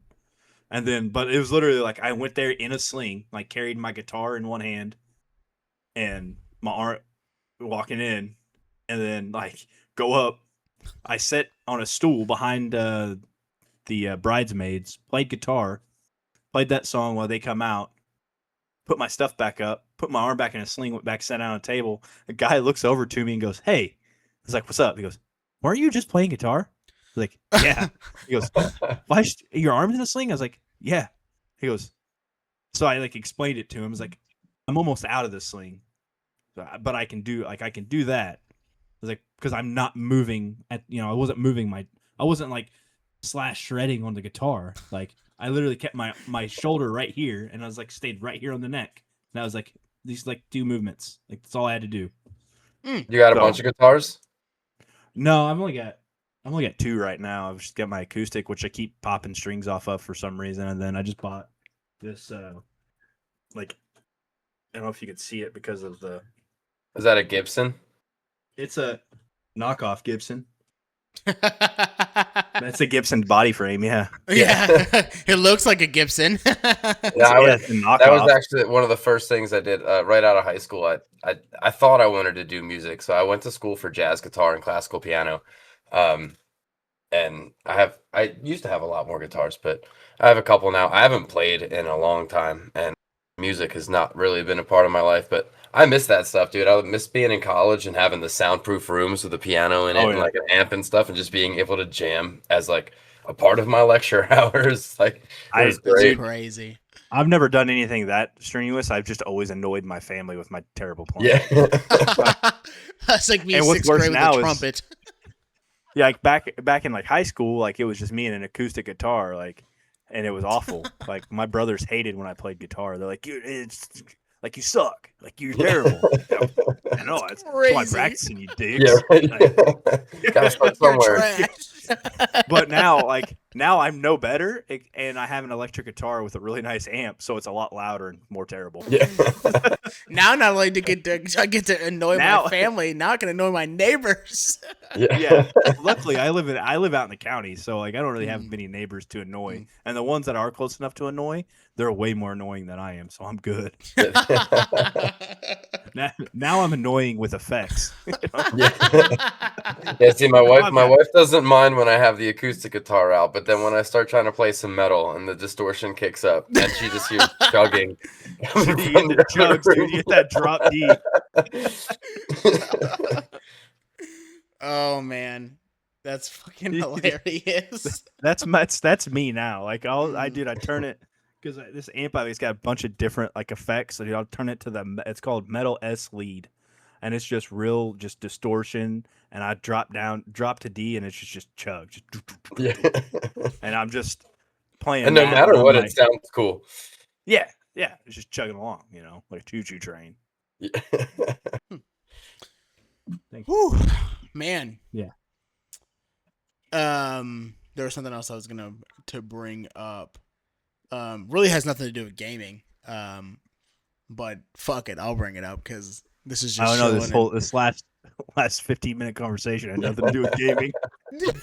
chilling and chatting with the boys. No, I mean, I was talking about Guitar Hero the whole time. I don't know about you guys, but Oh, that's First off, dude, you see there's a new one coming out. Did we talk about that last is it week? really? We talked about that but last I week, did didn't see we? that. Oh don't yeah, think there's so, a but I they're did see that. Maybe we did. they're bringing Guitar it back. Hero is the reason Avenged Sevenfold's my favorite band. That's where I that's where I found them at, dude. Really? Was it Backcountry that was in that? Yes. Yeah. I thought Almost Easy was in one of them too. It was. Yeah, I think Almost Easy was believe there it too. was. God, those when the Rev was still alive, dude. They were so Oh, much yeah. better. Almost Easy. I'm not. Better isn't the word I would use. I would just different, yeah, for sure. They were different. They weren't. Their I sound. think their vibe because changed when he. Well, his Well, they vocals were a lost- big part of it. His screams, his vocals, like He was the biggest influence on a lot of their songwriting. Like Mhm. a lot A of Little their Piece it of was Heaven. the Rev. yeah. Dude, like all of it. Like he had so much input. Like you could see some of the if you go onto YouTube, like I've deep dived YouTube on Avenged Sevenfold so many times, and like Sinister Gates is talking about like how hard it is. He's like, I got to come in here and I got to write a guitar piece that a drummer wrote. You know, and Yeah. it's like because the Rev would go write all these pieces to the songs. He'd be like, here it is, and he's like, then he's looking at it and he's like, I've got to make this work because he's wrote the drum piece to this, like. And dude, so He like, was a there's a- beast too. That wasn't like, dude, Yeah, that he was technical was. drumming. It was crazy. Yeah, Did you Like I What'd you think just say? that one of the new ones, what technical, drumming? technical You said drumming? you- yeah. Yeah. Well, I I mean, thought you do said you tactical drumming. I was like, listen to what? Tactical Like, drum. I think of Sleep Token now. Like, I mean, the Mm. drums in Sleep Token are so good, dude. The I don't- rhythm I don't is listen just. to 'em. Oh, really? You never listened to Sleep Token? I probably heard their stuff, but it's not like Dude, listen to Sleep it's not Token. who I They'll wake up take in the you on a morning and, trip. like, I gotta go listen to Sleep Token. Like they'll bring you through pop, rap, and metal in an All in 8-minute one song. Yeah. It's so In an 8 sick. minute, that's true. 8-minute song. You'll be like, Yeah. damn. And they're I probably anonymous. like 'em then. They're all like they're all wear masks. They go by different names. Like no one knows their real identities, and I think it's Oh, cool. that's Their whole awesome. last album was about that, like kind of the hardships with like some of the problems they have with people who know who they are, who are like, dude, I'm gonna leak your shit. And it's like he's like, I just want to make music. And then he even talks about he's like, I can't always make the best songs. You know, I forget the line in one of his songs, but that last album was really cool. It was a lot deeper than some of their stuff before. I think my favorite song That's was what- Rain. You gotta listen to Rain. Yeah. Rain is good, man. It's got some good That's what- harmony. I mean, that's what I liked about Avenged Sevenfold so much is they use so much different influences in their music apart from just like, you know, heavy metal. You know, Yeah. Yeah. like Yeah. Dear God, listen to the country Yep. influence in that music. Mhm. Like it's got a steel guitar in it, Oh yeah. and then you mentioned a little piece of heaven, a little piece of heaven earlier. The whole The orchestra. orchestra. Yeah. They brought in an actual orchestra and conductor for that. Yeah. Like, for that music It's piece. crazy. Well, and I don't know who the female was in that song, but even the harmonies during the Yeah. wedding part of that song are just the lyrics, the way it goes. It's so beautiful. I mean, Yeah. when you're not listening to what they're actually talking about in that song because it's so grim, like Yeah, you you're gotta like, not- wow, this yeah. is such a beautiful. It's a pretty song. The chorus is pretty. Like it lightens up, and then you're like, wait, what did he just fucking Yeah, say? you right look at there? you listen to the lyrics and you're like, hold on a minute, what Why- the fuck? Wait, he bought a heater. Why? Yeah. Whoa! I was gonna say it's like we can't go over the lyrics on this because we'll get kicked off of everything. We can hint. If anybody that watches the Avenged Sevenfold fan, they know Mhm. know They Avenged know Sevenfold. those They lyrics. know a little piece of heaven. They know the lyrics. They know where When the I went heater's to their- going. When I went to their concert, when was that? 2018? Do you see the one with Metallica? No, the one that's coming up. No.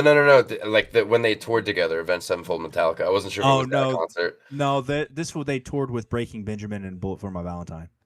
Dude, that's Ooh, how was not. Bullet for I My wouldn't say Valentine? better, but like Bullet for My Valentine is like- another one of my favorites. Dude, it was a good show. Like Mm. I'm not like the biggest fans of those two bands. I like them. I listen to their music. I was there obviously for Avenged Sevenfold, but that was like that made the night better because I do like their music. I mean, that is like my genre. Like, dude, it was nice, and they've got a lot of songs that I love. But yeah, so but before they played Avenged Sevenfold, they're like, "Listen, we're gonna play this next one." But you guys got to promise that you guys are going to go to church tomorrow, okay? And I was like, oh, they're playing a little piece of heaven. I know it.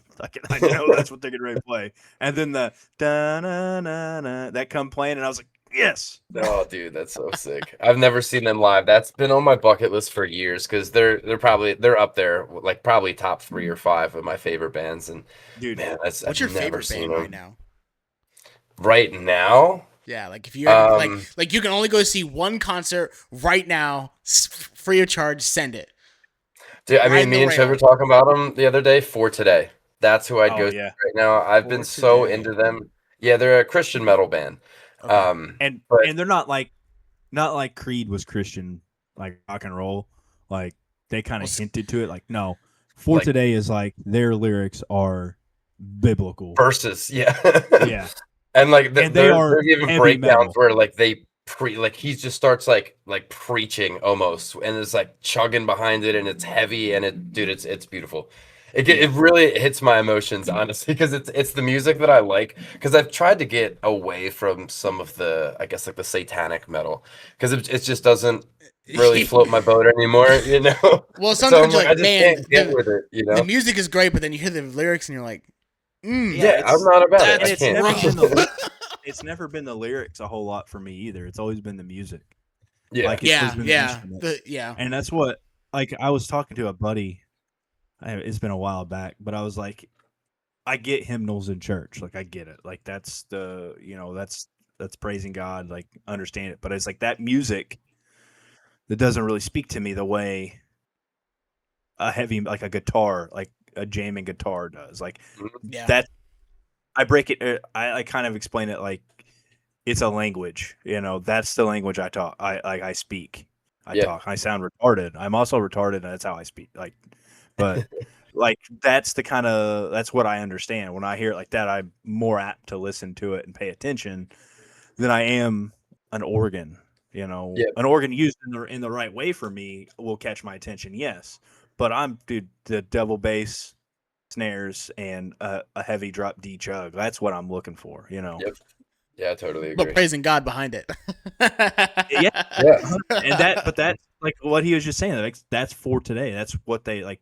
There's a couple other bands out there that are heavy and very, very Christian bands that their lyrics and their message is clear. Yeah. And it's, dude. Yeah, I mean, I love can go back to one of the bands I love too is kind of on the less heavy side is Under Oath. Like they're another like a pretty Christian based band.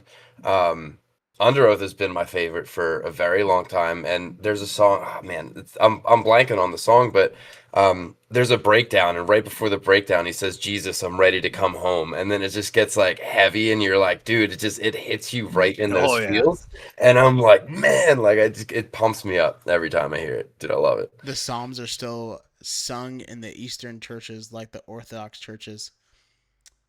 Interesting.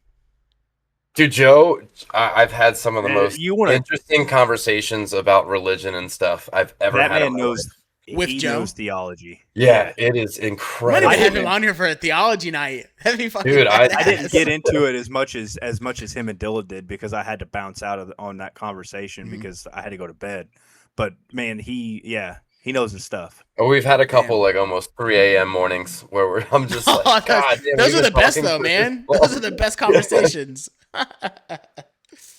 Oh, But I can't disagree with him on a lot of stuff. You know what I mean? It's a thoughtful conversation, which is really cool. It's not necessarily sharing opinions, and he's read way more than I've ever read on everything. You know what I mean? So dude, Joe, really appreciate the conversations that we've had. It's fucking awesome. I think it's so cool. yeah. I mean, we could have a theology night. I'm down. Oh. Before we got back into the music conversation, We sidetracked. Yeah, I know, right? And this is maybe we've got a few people watching. Maybe they'll just dip out after this thing. But did you guys see that video of Trump, like I guess addressing like Japanese like news reporters? And Oh my God. one of the I don't Japanese. know that stuff. Oh, do you want to see it? Do you want to see it? 'Cause- Yeah. Oh, Dude, my it's brother, It is it's so funny. hilarious. Are you actually going to show us? I'm this gonna time or show it on. just I'm me? going to show it on here. I promise. I promise. I'm sorry. That's my fault. All right, Inception a little bit. All right, Yeah, this dude, I couldn't get over this. I was dying. it's crazy. It's absolutely crazy. Just let me make sure I get it up on the stream. Perfect. Okay. All right. All right, so this is Trump, like I guess, sitting with the minister of Japan, and he's addressing like questions from the Japanese like news. One question: why didn't you tell US allies in Europe and Asia, like Japan, about the war before attacking US? So we didn't tell anybody about it because we wanted surprise. Who knows better about surprise than Japan? Why didn't you tell me about Pearl Harbor? No, you believe in surprise. I think much more so than us. Dude, it's incredible. Bro, Why that's did you tell fucking me about Pearl insane, bro. Harbor? That's insane. No way did that man say that. There's no, it's gotta be fake. Theology and ethics is the sheet. I like it. I like it. Joe, we will definitely have to have you What on do you here mean and it's have got to a- be fake, dude? No, he would have absolutely said Yeah, that. he Yeah, definitely yeah, but said like, that. do you notice how it gets louder? Like I mean, it's that's- like he's. I mean, don't I know, feel like maybe they that sentence is right out of Trump's textbook. I mean, I could totally see him saying that. You know what I mean? Yeah. I don't think twice about said, that. About Why being didn't fake. you tell me about Pearl Harbor? Yeah, like Oh my he god! says, who knows better about surprises than Japan? And that is 100% something he would say. I know. I just can't. Disagree the with it or minister not, of but- Japan was like, "You said that." Oh my god, man! He's right.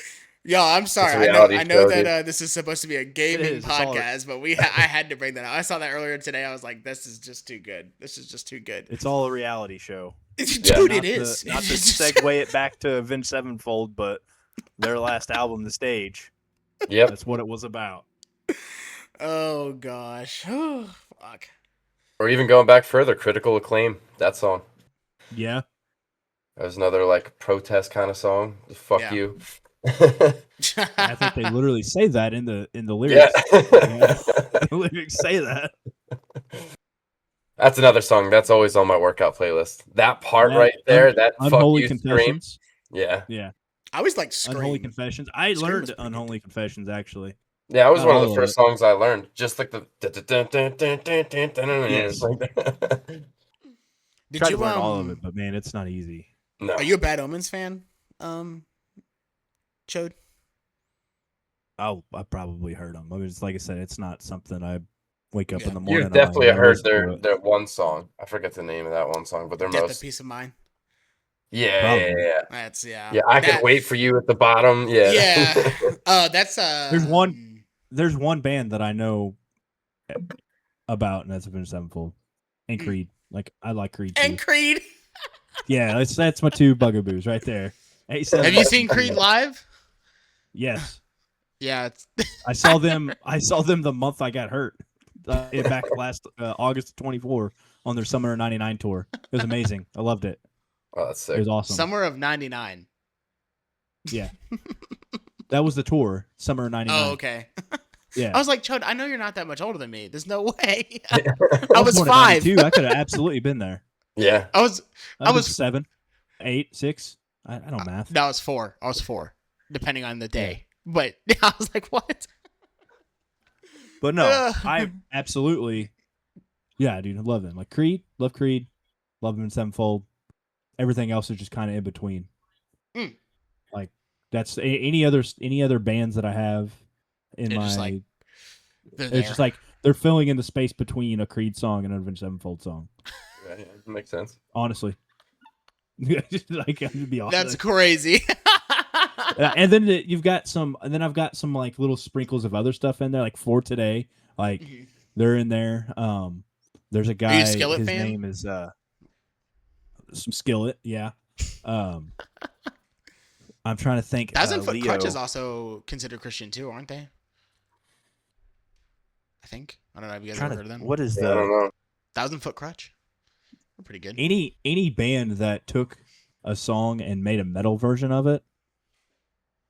I Did you like guys that. Bring up the Great Commission as a Christian hardcore band. Don't agree I've never with heard the of them. with the theology, but they throw it down. That's interesting. I've never heard of them. I've never heard of them either. Yeah, me either. Huh. Wait, hold on, Joe. What do you mean by you don't agree with their theology? Little spark conversation in the chat. What's going on here? What's their theology? Joe is I don't believe he's a believer. Oh. Interesting. Based on his knowledge of all religions and his theology. I mean, I'll let him speak for himself on that, but I think that's... Joe, would you consider yourself, is it agnostic, where you like believe that there's something there but you don't know? Oh, the people are Protestants. Their theology is they fall under Protestants. Well, aren't most all things considered Protestant if they're not Catholic? Isn't that kind of how that works?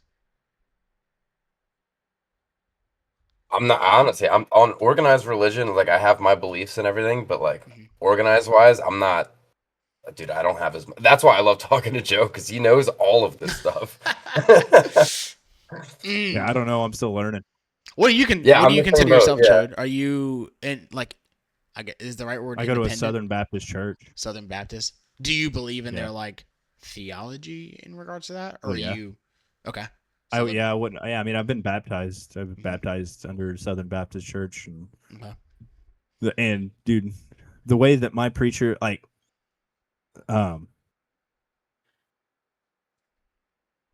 lost my train of thought because I was reading and trying to think at the same time, and it threw a wrench in the cogwheels.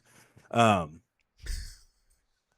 way that my preacher lays out the theology and the doctrine of the Bible is why I enjoy going to where I'm going so much, because I actually learn it, and he actually is teaching it, and he's not just up there spewing words, speaking it. He's actually teaching it. It's actually a lesson. This is what we do. This is why we do it. And this is, it's not like, oh, this, that, and the other. It's like, this is why we do it, because it says it right here. This is why it says it. This is how we do it. And this is, the way it is. And it's not like, oh, you can do it, and this, or you can't do it, it's okay. No, it's like, no, you don't do that. It's against the Bible. It's against Christ. That's not the way it is. So he doesn't, to put it in non-layman's terms, he doesn't pussyfoot around about it. Like, he tells you how it is. Yeah, that makes sense. That is interesting, Joe. I would love to have you on this podcast. That would be great. Maybe we should pencil Joe in just to listen. Yeah. Because I definitely love listening to people that are smarter than me on topics. Sometimes, like, I definitely scratch the surface in a lot of topics, and I'm like, yeah, I know the basics, and that's it. That's where I'm at. I mean, that's why I don't really fall under a category. I just consider myself a believer. And again, I'm pretty new to everything, so I'm learning and I'm growing every day or every week. Sometimes not every day, because like a lot of people, like, I struggle with that. But yeah, I mean, it's something I enjoy, and it's something that I take out of just the lessons in the Bible and stuff like that, and other readings, because it doesn't always just have to be a Bible. It's just I like the life lessons in it, regardless of if you believe or not. I think there's something to learn out of a lot of the scriptures and a lot of the books that are out there. Yeah, makes sense. That's very, very true. Man, I was gonna try to wrap it back into gaming somehow, and I don't know what I was gonna go with that thought process. Well, we got some guest lines up now, so much like you're wrenching the on here. It freaking threw me off.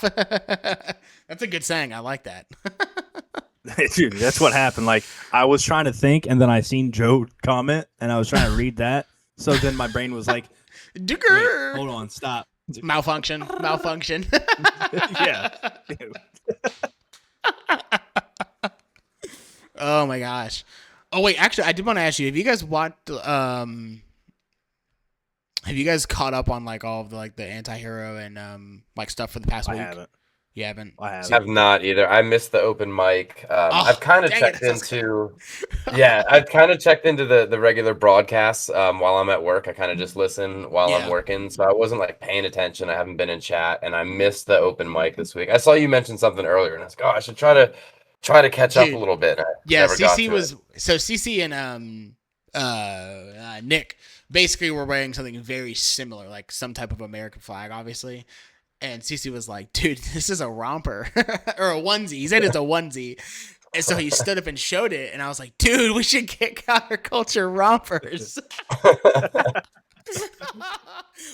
Would you I guys get assume one? that got brought up because of the Discord chat with Justin.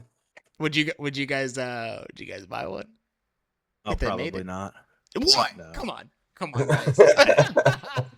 I don't. What if it looked What's like next? Ultra banana hammocks. This in England? Just a And my- CC right there in the middle. My mom The told me CCs that. just cup your nuts, each one. My mom told me that when just one time she went into London with like her friends to go to like I don't even know what they were doing. They're just out in London, and this dude was running around London in a banana hammock on his like stag night before Very like, nice. before he was getting married. But he was taking if my Joe. dick was this big as Mike's. The fuck. Oh, counterculture singlets, wrestling singlets, you know? Dude, I used to sleep in mine when I was in middle school and high school. It was like a thing on my team. They're like, you gotta sleep in it before the night before. It brings good luck. And I was like, fuck yeah. And then it's already warm when you put it like when you go to weigh in. So funny. I wrestled for a while too. I do not miss wrestling. You don't miss it? Why not? I was shape of I my don't really life. miss it. Like, I don't know. I was more of a football, and then I got really into track in high school. I was a shot put thrower. I was actually second in the state my sophomore year Nice. for shot put That's as a crazy. skinny white dude. yeah, Yeah, I'm thinking dude. that's crazy because I went to states with like 250-pound like black dudes who were like held back 4 years that were like 23 years old. And, like, I'm showing up at like 14, and I had speed and technique. That's basically all I had. But no, I did really well in track. technique will outbeat muscle like 90% Yeah, of the and time. that was the thing. I just had speed. Like everyone was doing like the spin, and I just did like the regular kickback, and I just had enough momentum to just let it do. And then I hurt my shoulder and my wrist. Like I can take my wrist out of my socket and move it all around. Do weird shit. Like that's my track career ended after that because I was doing disc, javelin, and shot put. So I was doing all Damn. three throwing events, and like my shoulder and wrist got destroyed, man. I didn't even go to college. Like I started getting like nothing crazy, but like some offers for some little colleges in my area for like a track scholarship, and Do you think if you would have like kept with it and like went through college and did the whole college thing with it, that you would have eventually tried to go to the Olympics? No, that was never a part of. No, dude. You were In second high in the school, state, bro. I was concerned with like smoking pot and drinking beers in high school. Like I did not have any priorities, dude. My only dream is like in high school is like I want to go in the military. Like that's something I've always wanted to do as a kid, but never happened either. Like I did not have my dude. I graduated with a 1.8 GPA in high school. I started working super Nice. young, so I was like I was at You know what work, I was- man. You know, I was thinking you might be able to fulfill that dream without joining the military. Because I don't know if it's possible, but I know you can be like an EMT or like a paramedic that works on the base with their fire department. I know that's Yeah. like with the base's fire department, so you might be able to do it as a firefighter. I don't know. You'd have to like finagle with whatever military base is near you, but you might be able to, at least serve that community in that capacity, but Yeah. still, I Well, don't that's know. what I thought about. Right now, kind of one of my long-term goals is to get on the special operations team that's in my area that does all the like the cool shit. They do the rope stuff. They do like Yeah. all the rescue stuff that no one else can handle. And I was like, that would be something that like maybe I could get called for something like that at a base if something was bad enough. Like we show up. And Yeah. then the other thing is my red card for wildland stuff. because there's a a team around me that once you get your red card, you kind of go on. I mean, I'll call them deployments, but you go away for 2 weeks wherever a wildfire's at. So you get paid to go California, Montana, Wyoming, anywhere like that. You go out for 2 weeks, you like a hot shot crew or whatever, and then you come back and you don't get paid well for it, but you get paid, and it's volunteer. So like they'll come up to you and be like, hey man, you want to go to California for 2 weeks? I could be like, nah, it's my kid's birthday, I can't make it. Or I could be like, yeah, dude, works out perfect. I'll hop on the next plane. Damn. So those are some of my goals as of right now, and then having a little bit more time and doing this stuff with you guys. I enjoy this. Does that come with like smoke jumping? Is that a thing? Because that's smoke jumping. Yeah. I mean, maybe. Is that a joke? I haven't heard of that in my career. Or maybe it's just I'm not in an area for it. But things change too. Like if I call for a tanker around here, I'm gonna get a water truck. If you go out to California and you call for a tanker over the radio, you're getting an airdrop of water. A tanker truck out in California is called a tender. So it's like that's crazy. Words change. Words. And, yeah, and everything's different. We really need to get on a national standard for firefighting. And California actually does a good job, believe it or not. Because they have to. All of their but every hydrant and every department has all of the same fittings. So it's like if I wanted to go up, if I were gonna work or get like a 3-alarm call and they need me a town over, they could have 4-inch hydrants and I have 5-inch hose. So I need to now bring an extra adapter to get onto that hydrant to help fight that fire instead of everything being a universal coupling or whatever. Which California, it's all the same. Which I like all the same. And now again, when it comes to our air packs, a lot of states do it where everyone runs MSA or everyone runs Scott. I have an Avon. I am the only person. We are the only department that I've ever seen that has my pack, which makes it difficult because if I were to go to another department, I don't know how to use their packs. If I needed someone to come in and save me if I got trapped in a fire, they may not know how to hook up my buddy system for air or give me air because my pack is so different from everyone else's. It definitely should be. I think it should be on a national standard. Everything should be the same. Oh, that's crazy. That's actually that's the same thing that they always talk about the like the national police force or whatever. They talk about national standards. I agree. All of our should have something that is like standardized across the country. Like even if it's like for cops, like use of force, like this is how use of force is going to be taught across the United States, and then so that absolutely. there's a baseline. Yep. There's a baseline. Yeah, because you get into different like. You go to some places where they're teaching, for example, like high risk traffic stops, like a completely different way than what like we're learning here. Like, and I mean, I'm partial to the way we're learning it because we've done it that way I've done it that way a couple times, and I can see the benefits. I'm like, I see the benefits from it and why we're doing it this way now. Like, oh, that makes sense and is scientifically like. We're enough to say scientifically it makes sense. And then I had this argument with a guy who was doing like a high risk traffic stop and he's standing in his door jam with the door open. And you're like that doesn't stop bullets, bud. And on the street, like live high risk traffic stop on a stolen vehicle, and he's doing it this way, and he's got a ride along with it, or not a ride along, but a rookie with him. And like afterwards said and done, like we get there and like my buddy who's an instructor, he tells him, hey, get your ass behind the car now. They pull back there, and then they go back there behind the vehicle, and then like we finish everything. We get done and go back up to the office. And I'm like, dude, where did you learn to do that? Like, that's not. He's like, well, it just makes more sense to. No. Yeah, let's stand behind something that's not going to stop bullets. That door is not helping you, and you're not giving yourself any room to move. Yeah. If shit does hit the fan, like you're stuck in this like one way. If they come out and you try to go right, you're going right into your car. Yeah. Or and bullets don't work the same way once they start hitting windshields. No. Start going weird directions. You go back behind your vehicle where you can start like pieing off and getting more space between you and the suspect and start using the pillars, the A, B, and C pillars. then it's a whole lot different ball game. And you So, can like, you can get a but there's clearer... Go ahead. I would say there's a standard now where I'm at because of, you know, the guys that work at my department are kind of like, you know, they learned it this way from a different course and then brought it to like our mobile training unit. And then that training unit has put it out amongst the state.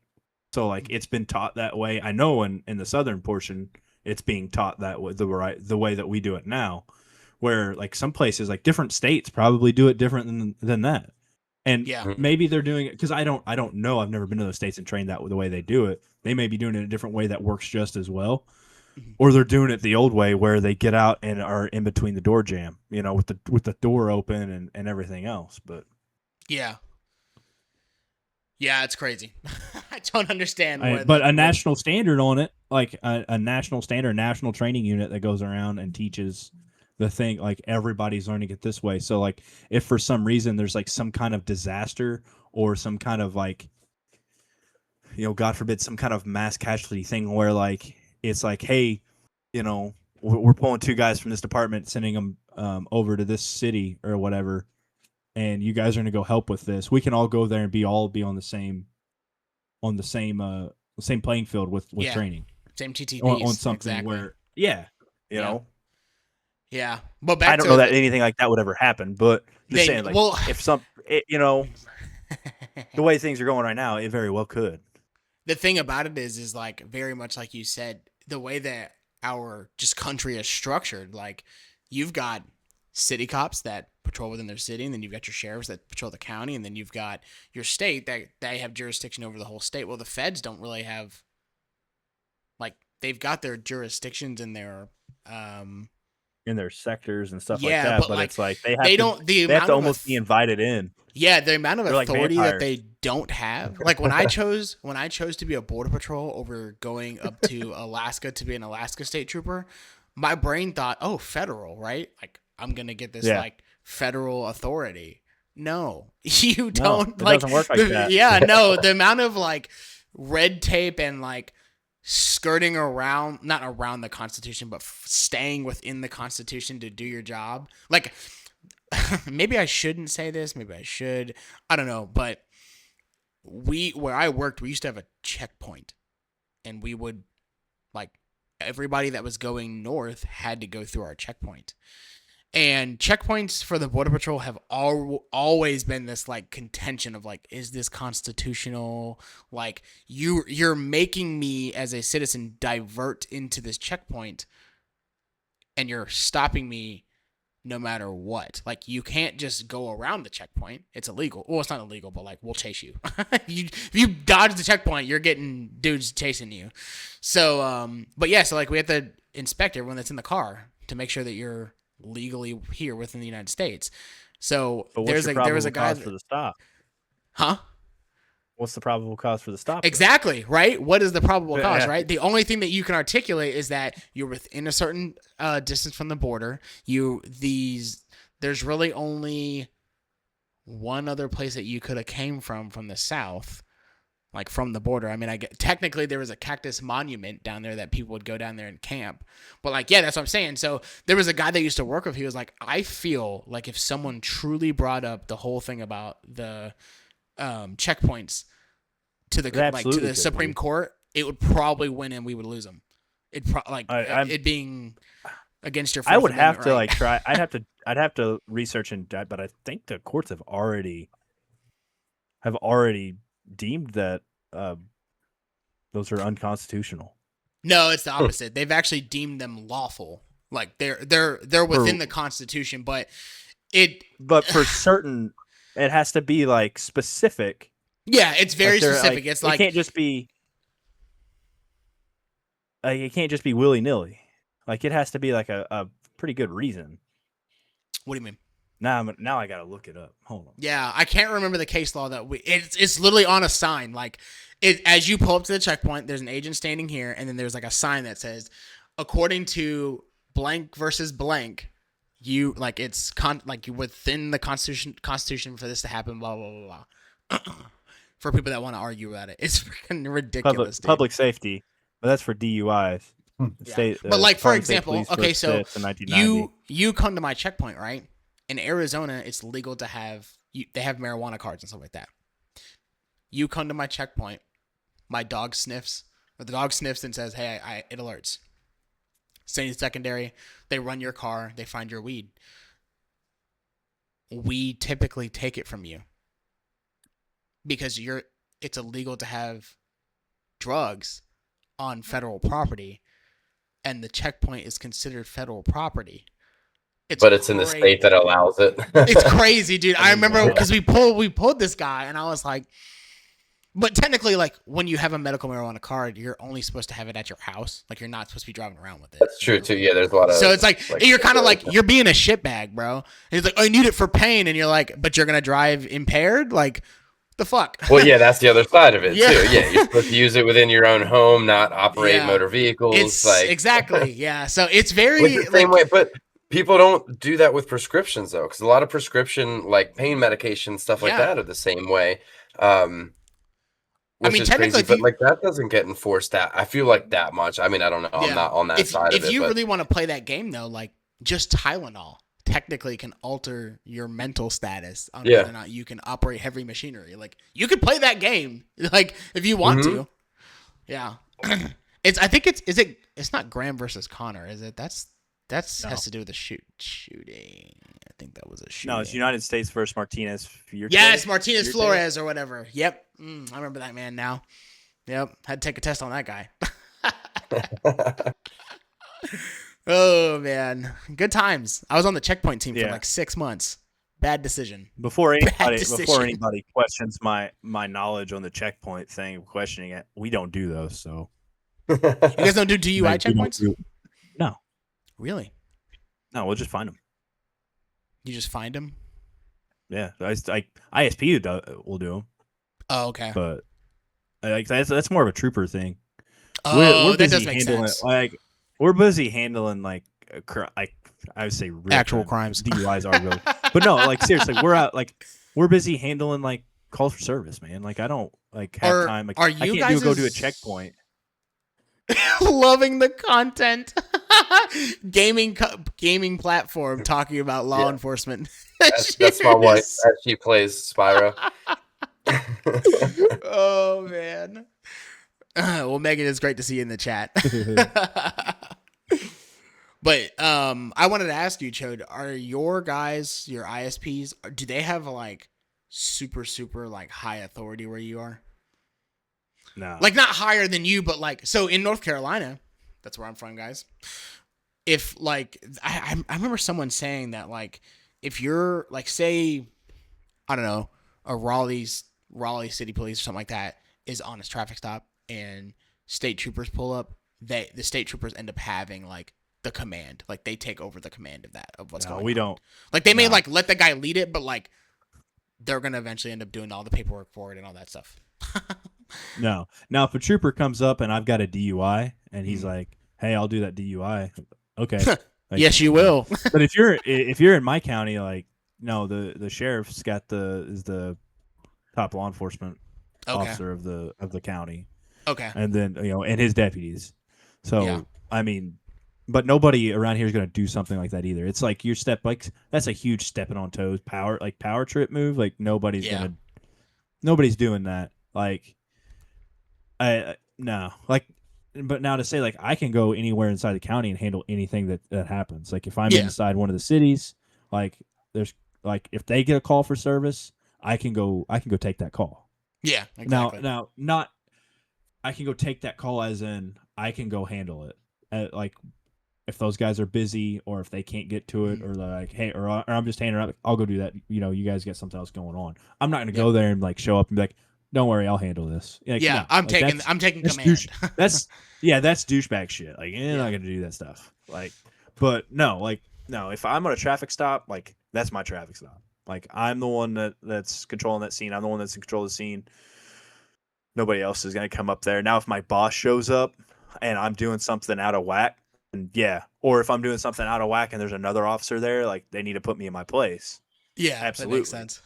But that's not like just out of for no reason other than think that they're a trooper and they can. No, that doesn't. But not here anyway. How's it work I don't know for if anywhere else like for firefighting, Dylan? Like, if you, well, I know you work in like a very small county, so like, do you guys have like different departments racing to get to fires first? Is that a thing? Yes and no. The only thing that I know about firefighting is Chicago Fire. That's really about it. That's what I'm about to say. Because we're small, there's a bunch of like sister companies that we have that like we all know each other. We all work together, but it is kind of a race to get there for, especially like kind of people in charge to be like the IC, the incident commander, because you get to call or call the shots once you're on scene. So people like that. But usually it's pretty smooth, and like I said, like there is a lot of differences between departments, but we're pretty lucky because we're small, and even the surrounding areas we've worked with each other a lot. So there's not a lot of overlap, but it's definitely been difficult. With like bigger calls and stuff, you have different departments come in and you do stuff different way. You pack your hoses different way. I mean, even in school, it's like that where some people are taught one way, and that's why some of the schooling's tough too, because you have the NFPA standard and then you have the way to get the fucking job done, and they are so that different. always trumps. It always trumps. And everyone does it different. So I mean, it's the same thing. It's like Chode, like you were saying, like if someone's doing something wrong, someone's gonna put you in your place or be like, hey man, like this is how we're doing it, this is how it's already set up. You either need to get on the same page as us or do something else. You know, like you can't interfere with it, because I mean, like everyone does searches different. Everyone holds hose and advances hose different. It's really getting to know the culture of your department, what they do, how they pack stuff, how they run operations. It's all individual, especially in Pennsylvania, because it's a Commonwealth. Every department does something different. Like we just talked about, there's no national standard, so you get a big call like that where multiple departments are coming in, you better have a good IC there in charge, because he's going to have to be the one that delegates everything and tells people what to do, and you better have a good head on his shoulders. Firefighters are used to packing. Okay. They had to get that jab in there. Hey, I say that having been a volunteer firefighter for like 2 or 3 years. So Were you really? I feel like I have the right to throw those. Everyone. Absolutely. It's the same shit as like when you hear people talk shit, like different branches of the military. At the end of the day, everyone loves each other, but like, dude, you got to talk shit. Some of my closest friends are my brother's a firefighter. Oh yeah. Why did you stop? Is it like a time thing? Like just don't have the time to dedicate? No, I moved outside the city limits, which they were still kind of like cool with me doing, because it was in one of our coverage zones. But moved outside the city limits, had a kid working. Do you guys have like a rule where you had to? We have a full time. Yeah, we have a full time department, and then which is now they've got 3 guys per shift, and they're all EMT certified. But they've got a volunteer force as well. I say volunteer, but paper call. Some of those guys are real hard up about like, oh no, it's paper call. I'm not volunteer. Like, whatever. That's so gay. Yeah, like it is what it is. Volunteer force. Dude, half the time they get paid like $5 a call. Like, what the fuck are you talking about? I think ours was like $20 for 2 hours. Yeah. So you automatically get that 2 hours, and then it was like $20 an hour after the 2 hours. So if you're like on a 4 or 5 hour call, like 4 or 5 hour fire, like fully engulfed, like house fire, like you guys are really, you're really hitting it. Like it would be like pretty nice. Or you get 5 alarm calls in a week where you're just showing up, signing the paper, and leaving. Like those were nice, but well, now they're actually they're trying to do it. I've heard in New York. They've talked about it in Pennsylvania. They're looking to add a tax stipend at the end of the year for volunteers for retention and stuff. That'll get you up to like $12,000. Oh wow! In New York, at least, they said it was like $12,000 if you're in a certain tax bracket. And again, it's the point system. It's like you can't just be a volunteer firefighter and not go on any calls and do anything. You have to sign that paper. You have to be there on calls. And then at the end of the year, you get like $12,000 back for retention. Because I mean, like I said, I've talked to you guys about it. In Pennsylvania in 1976, we had 350,000 volunteer firefighters. Last year, we had 35,000 for the whole state.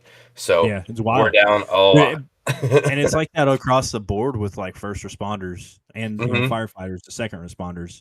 But Yeah. like it's just nobody wants to do That's wants to because do the that job. pay is so bad in some places. It's Yeah, crazy. it is. Hold on. Let's talk about this. So when I got out of the Border Patrol, I went to become an EMT because I was like, do I become an EMT while I'm trying to go to nursing school, or do I become like a nurse aide? I ended up becoming a nurse aide later and getting into the hospital, blah, blah, blah. But I was like, oh, I'll go do the EMT thing because it's pretty cool. My thought process was I was going to become an EMT, get my cert, and then actually just go work in like the ED of a hospital. Yeah, that didn't happen. That's the because- erectile dysfunction, right? Yeah. 31 years old, still can't get just it a up. fluffer. Gonna have to hit the $2 Rhino pills sold by Mike. Guys. He's got the hookup. Get to the cop pill. Hotpillog.com, Rhino Pills. Copilog.com. He's got the $2 Rhino pills, guys. Anyways, but no, so I went to become an EMT, and I was like, literally my thought process was, oh, I'm gonna become an EMT. I'm either gonna get a job in the hospital or I'm gonna get a job in the county that I'm living in. Yeah, neither of those happened. It didn't seem to be any EMT positions unless you had experience or were like a paramedic, because I was just an EMT basic. And then the county that I lived in, come to find out, is the best county around really to work, because they get enough calls to feel like you're working, but then they also get paid very well, and their shift is like, it works very well. They have a 24 on, 72 off, 24 on, 72 off. It's just banging. And they mainly just do 911. So I ended up having to go over to another county that I moved into, and they just did I don't want to use the word shit work, but it sucked. It was a lot of transport. It was like grandma fell at the nursing home, and now I'm gonna go Lifting assist. bring her to the freaking to the hospital for no reason. Like, she didn't hit her head, nothing, but like because of the laws, they're like, we have to send her. And I'm like, dude, it's 2:30 in the morning. Come on, bro. Now I gotta do all this paperwork. But when I was full time with that department, I was getting paid $12.50 an hour, I think. Jeez. $12.50 an hour. I was like, Dude, this is wild. I went from making $80,000 as a Border Patrol agent to like 33. I was like, dang, dang, this is wild. Dude, and it is like, go ahead. A lot of areas the pay, but I will say, like, a lot of places are getting better with it. I know, like, my department stepped up. Like, I say my department, like the county board, like they're like, you know, they're doing better. And like, I realized that with the retention, because we've saw so many deputies to other departments and other jobs because of the pay. There's a neighboring town that they're paying they're paying to start off like $35 an hour, which is great. I know that our state department, like they start off making $90K a year. Oh, wow. So like it's getting better in some places, but like then you still got these little small towns, you know, like these like 1,000, 1,500, 2,000 people towns that are paying like $12.50, $15 an hour for a full-time cop. And it's just like that you're not gonna get a quality guy, for one, to come work there, or you're gonna get like the retired guy that just did his 30 years that is going to come work there as the chief. Mm-hmm. But, you know, that's the guy that's going to be responding to the domestic between, you know, two 25-year-old brothers or whatever, you know, say they're twins, whatever. You're going to have this 85-year-old walking up there to wrestle these two 25-year-olds? No. That's what they're going to get with that kind of pay, or they're going to get just somebody that's just not, you know.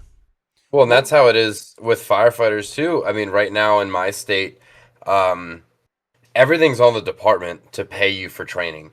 So if I wanted to walk off the street, no training at all, I've never volunteered in my life, I don't have any certifications, I can go into, say, like a small city outside of where I live, and they'll start me at like $40,000 a year.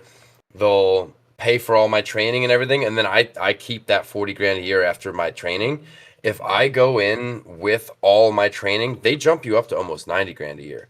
So if I have Fire 1, Fire 2, EMT, the stuff I need to have to go to interior, they just start you off as that because it costs so much for them to send you to school. So that like, yeah, like they'll send you to school and then you're still making 40 grand. So like, that's why I'm like, the volunteer route's the way to go. My department pays for everything. I'm volunteer. There's nothing making me go anywhere. I want to go. I want to go on calls. It's fucking great and everything, but I don't work there. And then I can take everything I have and then go find a career department that pays better because I have all my certifications, and then still work the volunteer stuff for my community because the firehouse is 1.5 miles from my house. I'm closer than my chief is. So like I can hear the sirens go off. I hear the sirens go off before I get my active 911 call on my pager.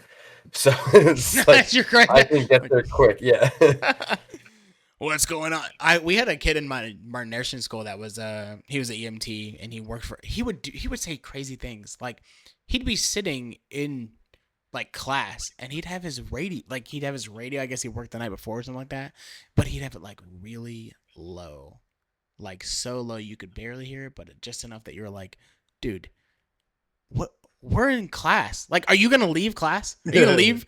You get a fire call right now. You leaving? Because if you're not, then turn it off. Like, what the fuck? We had kids in high school with that. You're like, dude, you're not cool. Shut up. It's like, dude, leave it in your truck, man. Like, leave it in your truck. I was kind of one of those kids because I had a pager in high school for I was in Civil Air Patrol, and I had FEMA certifications for search and rescue. So I had a pager for search and rescue for downed planes that came out of the airports, the small airports in my area. And I thought I was cool as shit because it wasn't a firefighter shit. It was like, oh, Civil Air Patrol, we're the auxiliary of the Air Force and all this shit. But that was Did you end up ever getting any calls? I had one. For a downed plane one time. Yeah, that was we it had mid, like the whole were you like in the middle of class? No. It wasn't the middle of class. It wasn't anything that cool. But yeah, no, I only used my certifications for Civil Air Patrol one time. I mean, fuck, dude, I was only 16, I think, at the time. But the thing about it too is like having a pager, that's fine. Like you want to have it, that's cool. But like to sit there with your radio on, like, come on, bro. Yeah. Even the pager. No, dude. Even the pager in class. Dude, turn that shit off. Yeah. You're not leaving. You're not gonna leave. Are you gonna leave? If you get up and leave, I'll have more respect for you. But if not, just shut it off, bro. You're not leaving geography to go freaking fight a fire that 12 of their dudes are gonna go. That's why we have that geography class here for the people that missed it. All right. Yeah. Oh fuck, man, that's crazy. But is algebra, dude. There's a fucking fire alarm going off down the street. I gotta go sign the paper. Yeah, let me pack my books up and be there 30 minutes late. Fire's out. Did you guys? Is there? I wanted to ask you, Chode, and you, Dylan. Is there any like set amount of money that you think like this should be what people get paid across $20,000? That's it. A day. A month? I don't know what you were gonna ask. A month? Like, yeah, you didn't let me get the question out. But like, I meant like salary wise per year that like you think like this is a good amount of money that cops across the board should be paid to do the job. That's Same a with you, tough Dylan. question, Like man. firefighters, is there a set amount of money that like if you're, and I know volunteer is different because you're volunteering and you're like you're doing it based on calls, but like if you were a career firefighter on payroll, like, 9 to 5 in it, I think it would just administration and the work of the dudes. I mean, yeah, it would be great to have a set rate, but that also just brings in those fucking lazy assholes who are gonna do just the bare minimum to get by. They're just all that, and then they're gonna get paid the same amount or whatever as the dude that busts his ass and he's a fucking hero. Like, I don't know. Sounds like communism. Yeah, it's in a perfect world, yeah, but because different areas require different workloads. Like, yeah, absolutely. Being in a county, like I don't have the call volume a lot of times that the cities do. Dude, Philadelphia Fire has over 700 EMS calls a day. Yeah, I don't touch that. Not even a tenth of that, dude. You know what I mean? So it's like That, like Fuck. you're saying, there's the difference. Now to say that, like, hey, do I have the same job as a guy that works the city? Yeah, I do. Same Yeah. job, same responsibilities, same stuff. Like we do the same stuff. Different volume. But my calls for service aren't going to be, the volume's not going to be as high. So I mean, Yeah. what do you like? So it's really how you want to argue it. Like, Mhm. do You're those gonna- guys get, and a lot of it's the tax base too, because like cities, Tax you higher, the tax typically. base is higher. So like the city workers can get, there's a little bit better pay because there's more tax income, whereas like a county doesn't have the same tax as the city does, so the pay is going to be a little bit lower. Interesting. So I mean, it's just there's a lot of different variables that go into that. Yeah. And not so much the call volume. I mean, because like you can't. That's not something I control. Yeah, I it's true. can control because I could still go be a proactive cop, and go make my own call volume. So, like you're really as busy as you want to be, depending on the day. Like you're either busy because people need you, or you're busy because you're out there hammering it and trying to be, Yeah, that makes sense. So that 100% like, makes sense. The biggest thing is like you can't really put a baseline number there, because some places just might not be able to afford that to pay 5 guys $60,000 a year, to patrol the streets. Yeah. The tax base just isn't there. Yeah. It just is what it is. And especially to hit like day shift, swing shift, night shift. Yeah. 24/7. Well, and to break it down too, I mean, going back to the standard, is you'd have to have a federal standard on everything, or a national standard that everyone meets the same requirements. If you were to even do a base pay for all that stuff, now going to take call volumes and all that stuff out of it, every single cop or firefighter or whatever in the entire country would have to have the same training, the same expectations. They'd have to be all on the same level to get some sort of base pay. And I just don't think that anything like that would ever be possible. I think that a standard could be a better. I think it's standard. Yep. A better standard than what we have and what we're seeing, because a lot of it, like I get on my soapbox with this one for a minute. I don't agree with the 1.5 mile run. You're one of those lazy cops. I'm just kidding. Because you're a sprint. You're in a sprint if you're chasing. You're a someone. sprint. Yeah. That's I so feel like there's a better way to judge that than a 1.5 mile run, because that's I'm that's not endurance, going to not run necessarily after somebody for 1.5 miles. I say that, but having a canine now, there have been times I've trekked pretty far, but it's different. Like, I'm not. You know what? Go Yeah. get him. But that's a different standard down the line too. Yeah, and you have to meet the previous standard of the 1.5 miles to get to the canine. You don't get canine immediately out of So no, 100%. So, but did you guys have a sprint challenge at all in your academy? Not at all. We had to do for BP. We had to pass a 250, 240. So it was a weird number. Sprint, and you had to make it within a certain time limit. Yeah.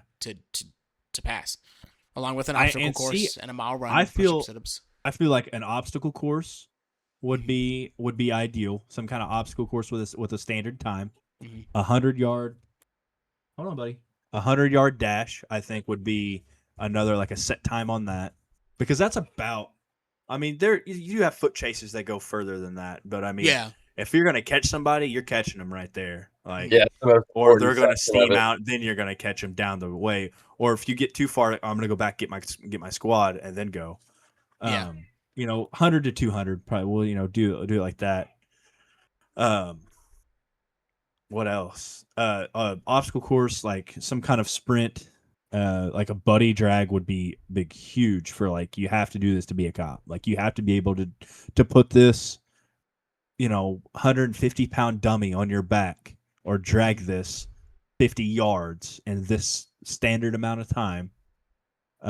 Especially for firefighters. I know, like, a lot of firefighters they do the hang, where they just get up on the bar and hang for like 2 minutes. Yeah. With their gear. Well, we do the drag. The drag is a huge part of, like, I mean, just fire one or being a firefighter. You have to be able to drag a body at least 60 feet in a certain amount of time. What's the time limit, Dylan? That dude, I can't think of it right now. I don't really remember. Is it something I'll crazy that you're probably- like, that's not really hard, or is it like, Yes, this is yeah, challenging? no, it's not really that hard. I mean, the most competition that you get is with the other people that you're with. Especially okay, so there's a difference between like fire school and academy. So it's like you're gonna learn kind of the same thing. The academy kind of, for lack of better terms, like a military approach, where it's like you're doing PT in gear, you're doing all this stuff. Where school is like kind of broken up, where it's like, yeah, you're doing these certifications on a Saturday or Sunday, or taking night classes, and you get the same thing, the same amount of hours in, but it's just spread out, and you have the people who don't really give a shit, all that stuff. But yeah, I mean, the drag is a big part of it. But I mean, I think like a 1.5 mile run for firefighters would be something, because conditioning, I think, is more important for us, and Oh, learn how to absolutely. control our breath. I can tell Yeah, who 'cause I don't want in a you building can with s- me You can based suck off those of. air tanks down fast. That's what I'm saying. I can base off of who I don't want in a building with me by how fast they go through a tank, man. If we're doing a burn drill, your heart's not racing and you're going up a stairs and you're going through a 30-minute tank or a 45-minute tank in 10, 15 minutes because you're sucking down air, dude, I don't want you behind me in a building. Like I don't, because then I'm gonna have to worry about you on my hose line when I'm conserving my air and you aren't. Nah, I don't want that. I can't do that. That's number one for me is air consumption. I don't, dude, you could be That as is- fit or fat or whatever. I don't care. But if you can conserve your air and back me up and I know you're always there, cool. Cool, man. That is such a different thing to think about too. Like I think about that when I dive. Like I'm like I don't go through a tank. Like I can be underwater for a good 45 minutes to an hour before like before I'm like looking at my tank and I'm like, maybe we should start going back. Yeah. But my brother, like, we'll come up and I'm like, how much air do you have? And he's like, oh, I could have gone for another hour. I'm like, what the fuck? Yeah. Like, Well, and that's the thing. Like, I mean, you Dang. should know in what we do. I mean, you should know your work time and your chill time. Like, I can make a 45-minute tank last an hour if I'm sitting down. Like I can breathe through it. If I'm working, 45-minute tank will last me 25 to 30 minutes. Like if I'm hammering and axing and running assault, but like you should know your run times on both working and not working. You should also know when to I mean, again, I have a much different system from everyone. My mask, my bypass is on my face. So I can switch on and off air without unplugging my regulator, like a lot of the MSA packs have. So it's like if I'm not in a super smoky situation, I'll take in fresh air and then I'll open my thing and let it be regular air. I can conserve air for 10 minutes if I'm not in a bad situation without taking anything off. And it's a knowing your equipment and knowing how you breathe. yeah, that's just like another component that I would have never thought about until you brought it up. And I'm like, yeah, that's actually a big thing. Yes. Dude, Staying calm, man. People get claustrophobic and they freak out with the packs What if that on. was a standard? Like you can't, like sitting down, you can't go through a tank this fast or like you're out of there. Well, dude, but the thing is, it changes, dude. If I have a respiratory infection and I'm stuffy and I have my mask on, my time changes. Well, yeah, of course. But like, So it's there can't really be a standard to that because again, people's lung capacities are different. Some people smoke, some people don't. Some people have great cardio, they go on runs. Some people, especially on the volunteer side, you get all sides of that. Like the career side, you probably get like way more solid dudes that are like, because there's gyms at the career thing. You know what I mean? So it's like there's no gym at our volunteer fire department. Like no one's sleeping there and working out and going on runs. It's like you may get me and a couple of younger dudes. You may get me and a 65-year-old dude who's been doing it for 50 years. Like, who knows? And we're all going to go through air different.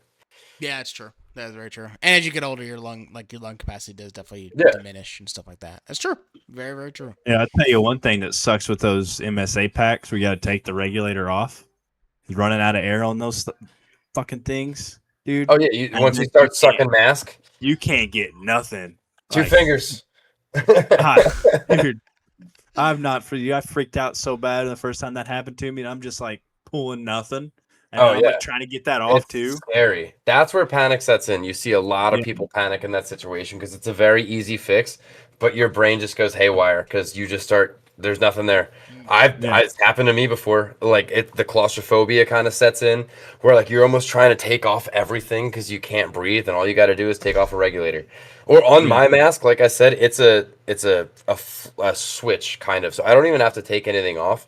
It just goes up or down. If it's down, it's closed. I'm breathing air. If it's up, which is great in a situation where like I don't need my air flip off. I don't have to take anything off. I'm super quick. But yeah, same thing. One of the first burns I had, dude, I was in there and ran out of air. I was just sucking air because I've never done it before. And it ran out, and I couldn't, with my gloves on, and they're pretty small tabs, I just kept sliding up. I could not get it off, and I was trying to pry my mask off, but it was so tight, and I was like, dude, I freaked out. That's that those fine motor skills that go out the window, you know? Yeah. Holy hell, man. Oh, well, we've been going for what? 3 hours. 2, yeah, I know, right? 2.5 hours, yeah. 2.5 hours. I like the way it headed, though. I feel like you got to anyone tuned in for gaming.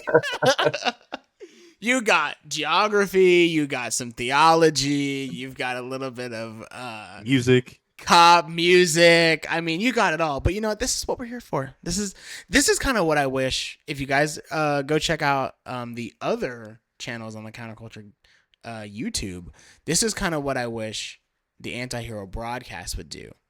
Instead of just limiting it to this 2-hour mark, if it's going, just keep going. They talked about it too. Let the vibes. Let the vibes go, man.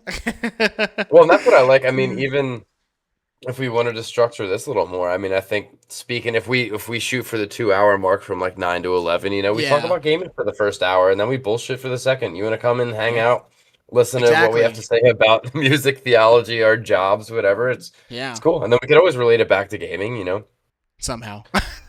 Yeah, somehow. I'm gonna download Firefighter Simulator and I'll stream it. You guys ever play GTA? Yeah. GTA, yeah. Dude, we need to get Counterculture Gaming. Wait, I mean, are we gonna get back on GTA 5? We're gonna wait for 6. Dude, 6. Yeah, I'm gonna wait for 6. Okay. I didn't play much of 5, and I'm definitely not jumping back into it now. They're still. I'm pretty sure. First off, I had Crimson Desert to play, so. Yeah, he got 600 hours. I have a PC to get through that. He's got a PC to get. Have you ordered it yet? No, not yet. Soon. Okay. Yeah. All right. Well, I think. Do you guys have any save rounds? Nothing. Anything you forgot to I'm do? gonna hop over to Goon, Jay. You're hopping over to Goon. What? Yeah, he's streaming the Microsoft Flight Simulator. Oh hell yeah! I do love watching that. It's sick. Dude, it's so cool. I love listening to like the air traffic controllers that like are real air traffic controllers, and they go and practice on there, and I'm like, dang, that's crazy. I could never be that confident on the radio. Even when I was a cop or when I was a border patrol agent, when I would get on the radio, I'm like, I'd have to think about what I was gonna say, and then I would key up and say it. See, if you think about it too long, that's when you start messing up. I know. You just gotta spew it. Oh yeah. All right, y'all. I guess we're about to end the stream. Definitely come back, check us live every Saturday 9 p.m. Like I said, next week I will actually. We're like the rest of the Counterculture shows. We're 9 p.m. ish for some of us. Yeah, 9 p.m. is no. Hold on, wait. It will happen at 9 p.m. It just might not be everybody. They might. Well, that's why I said later. for some of us. That's I know. DJ.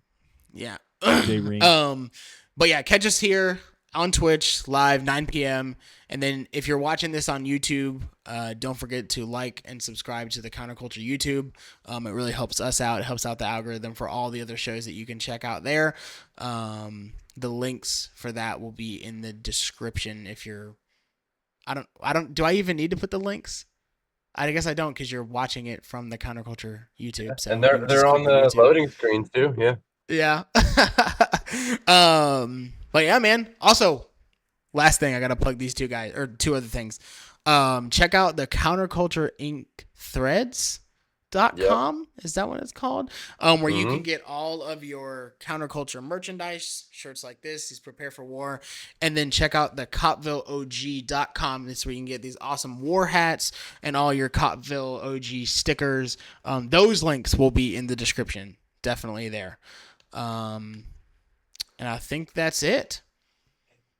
Yeah. Links for our Twitches will also be in the description. So if you guys ever catch one of us streaming live, we're gonna try to start streaming actual gaming, us playing it together. I think we're still getting schedules and stuff like that figured out. I think.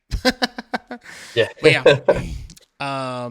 With that being said, you guys have a great rest of your night, evening, morning, whenever you are watching this, and that's it. Peace. See you soon. Later.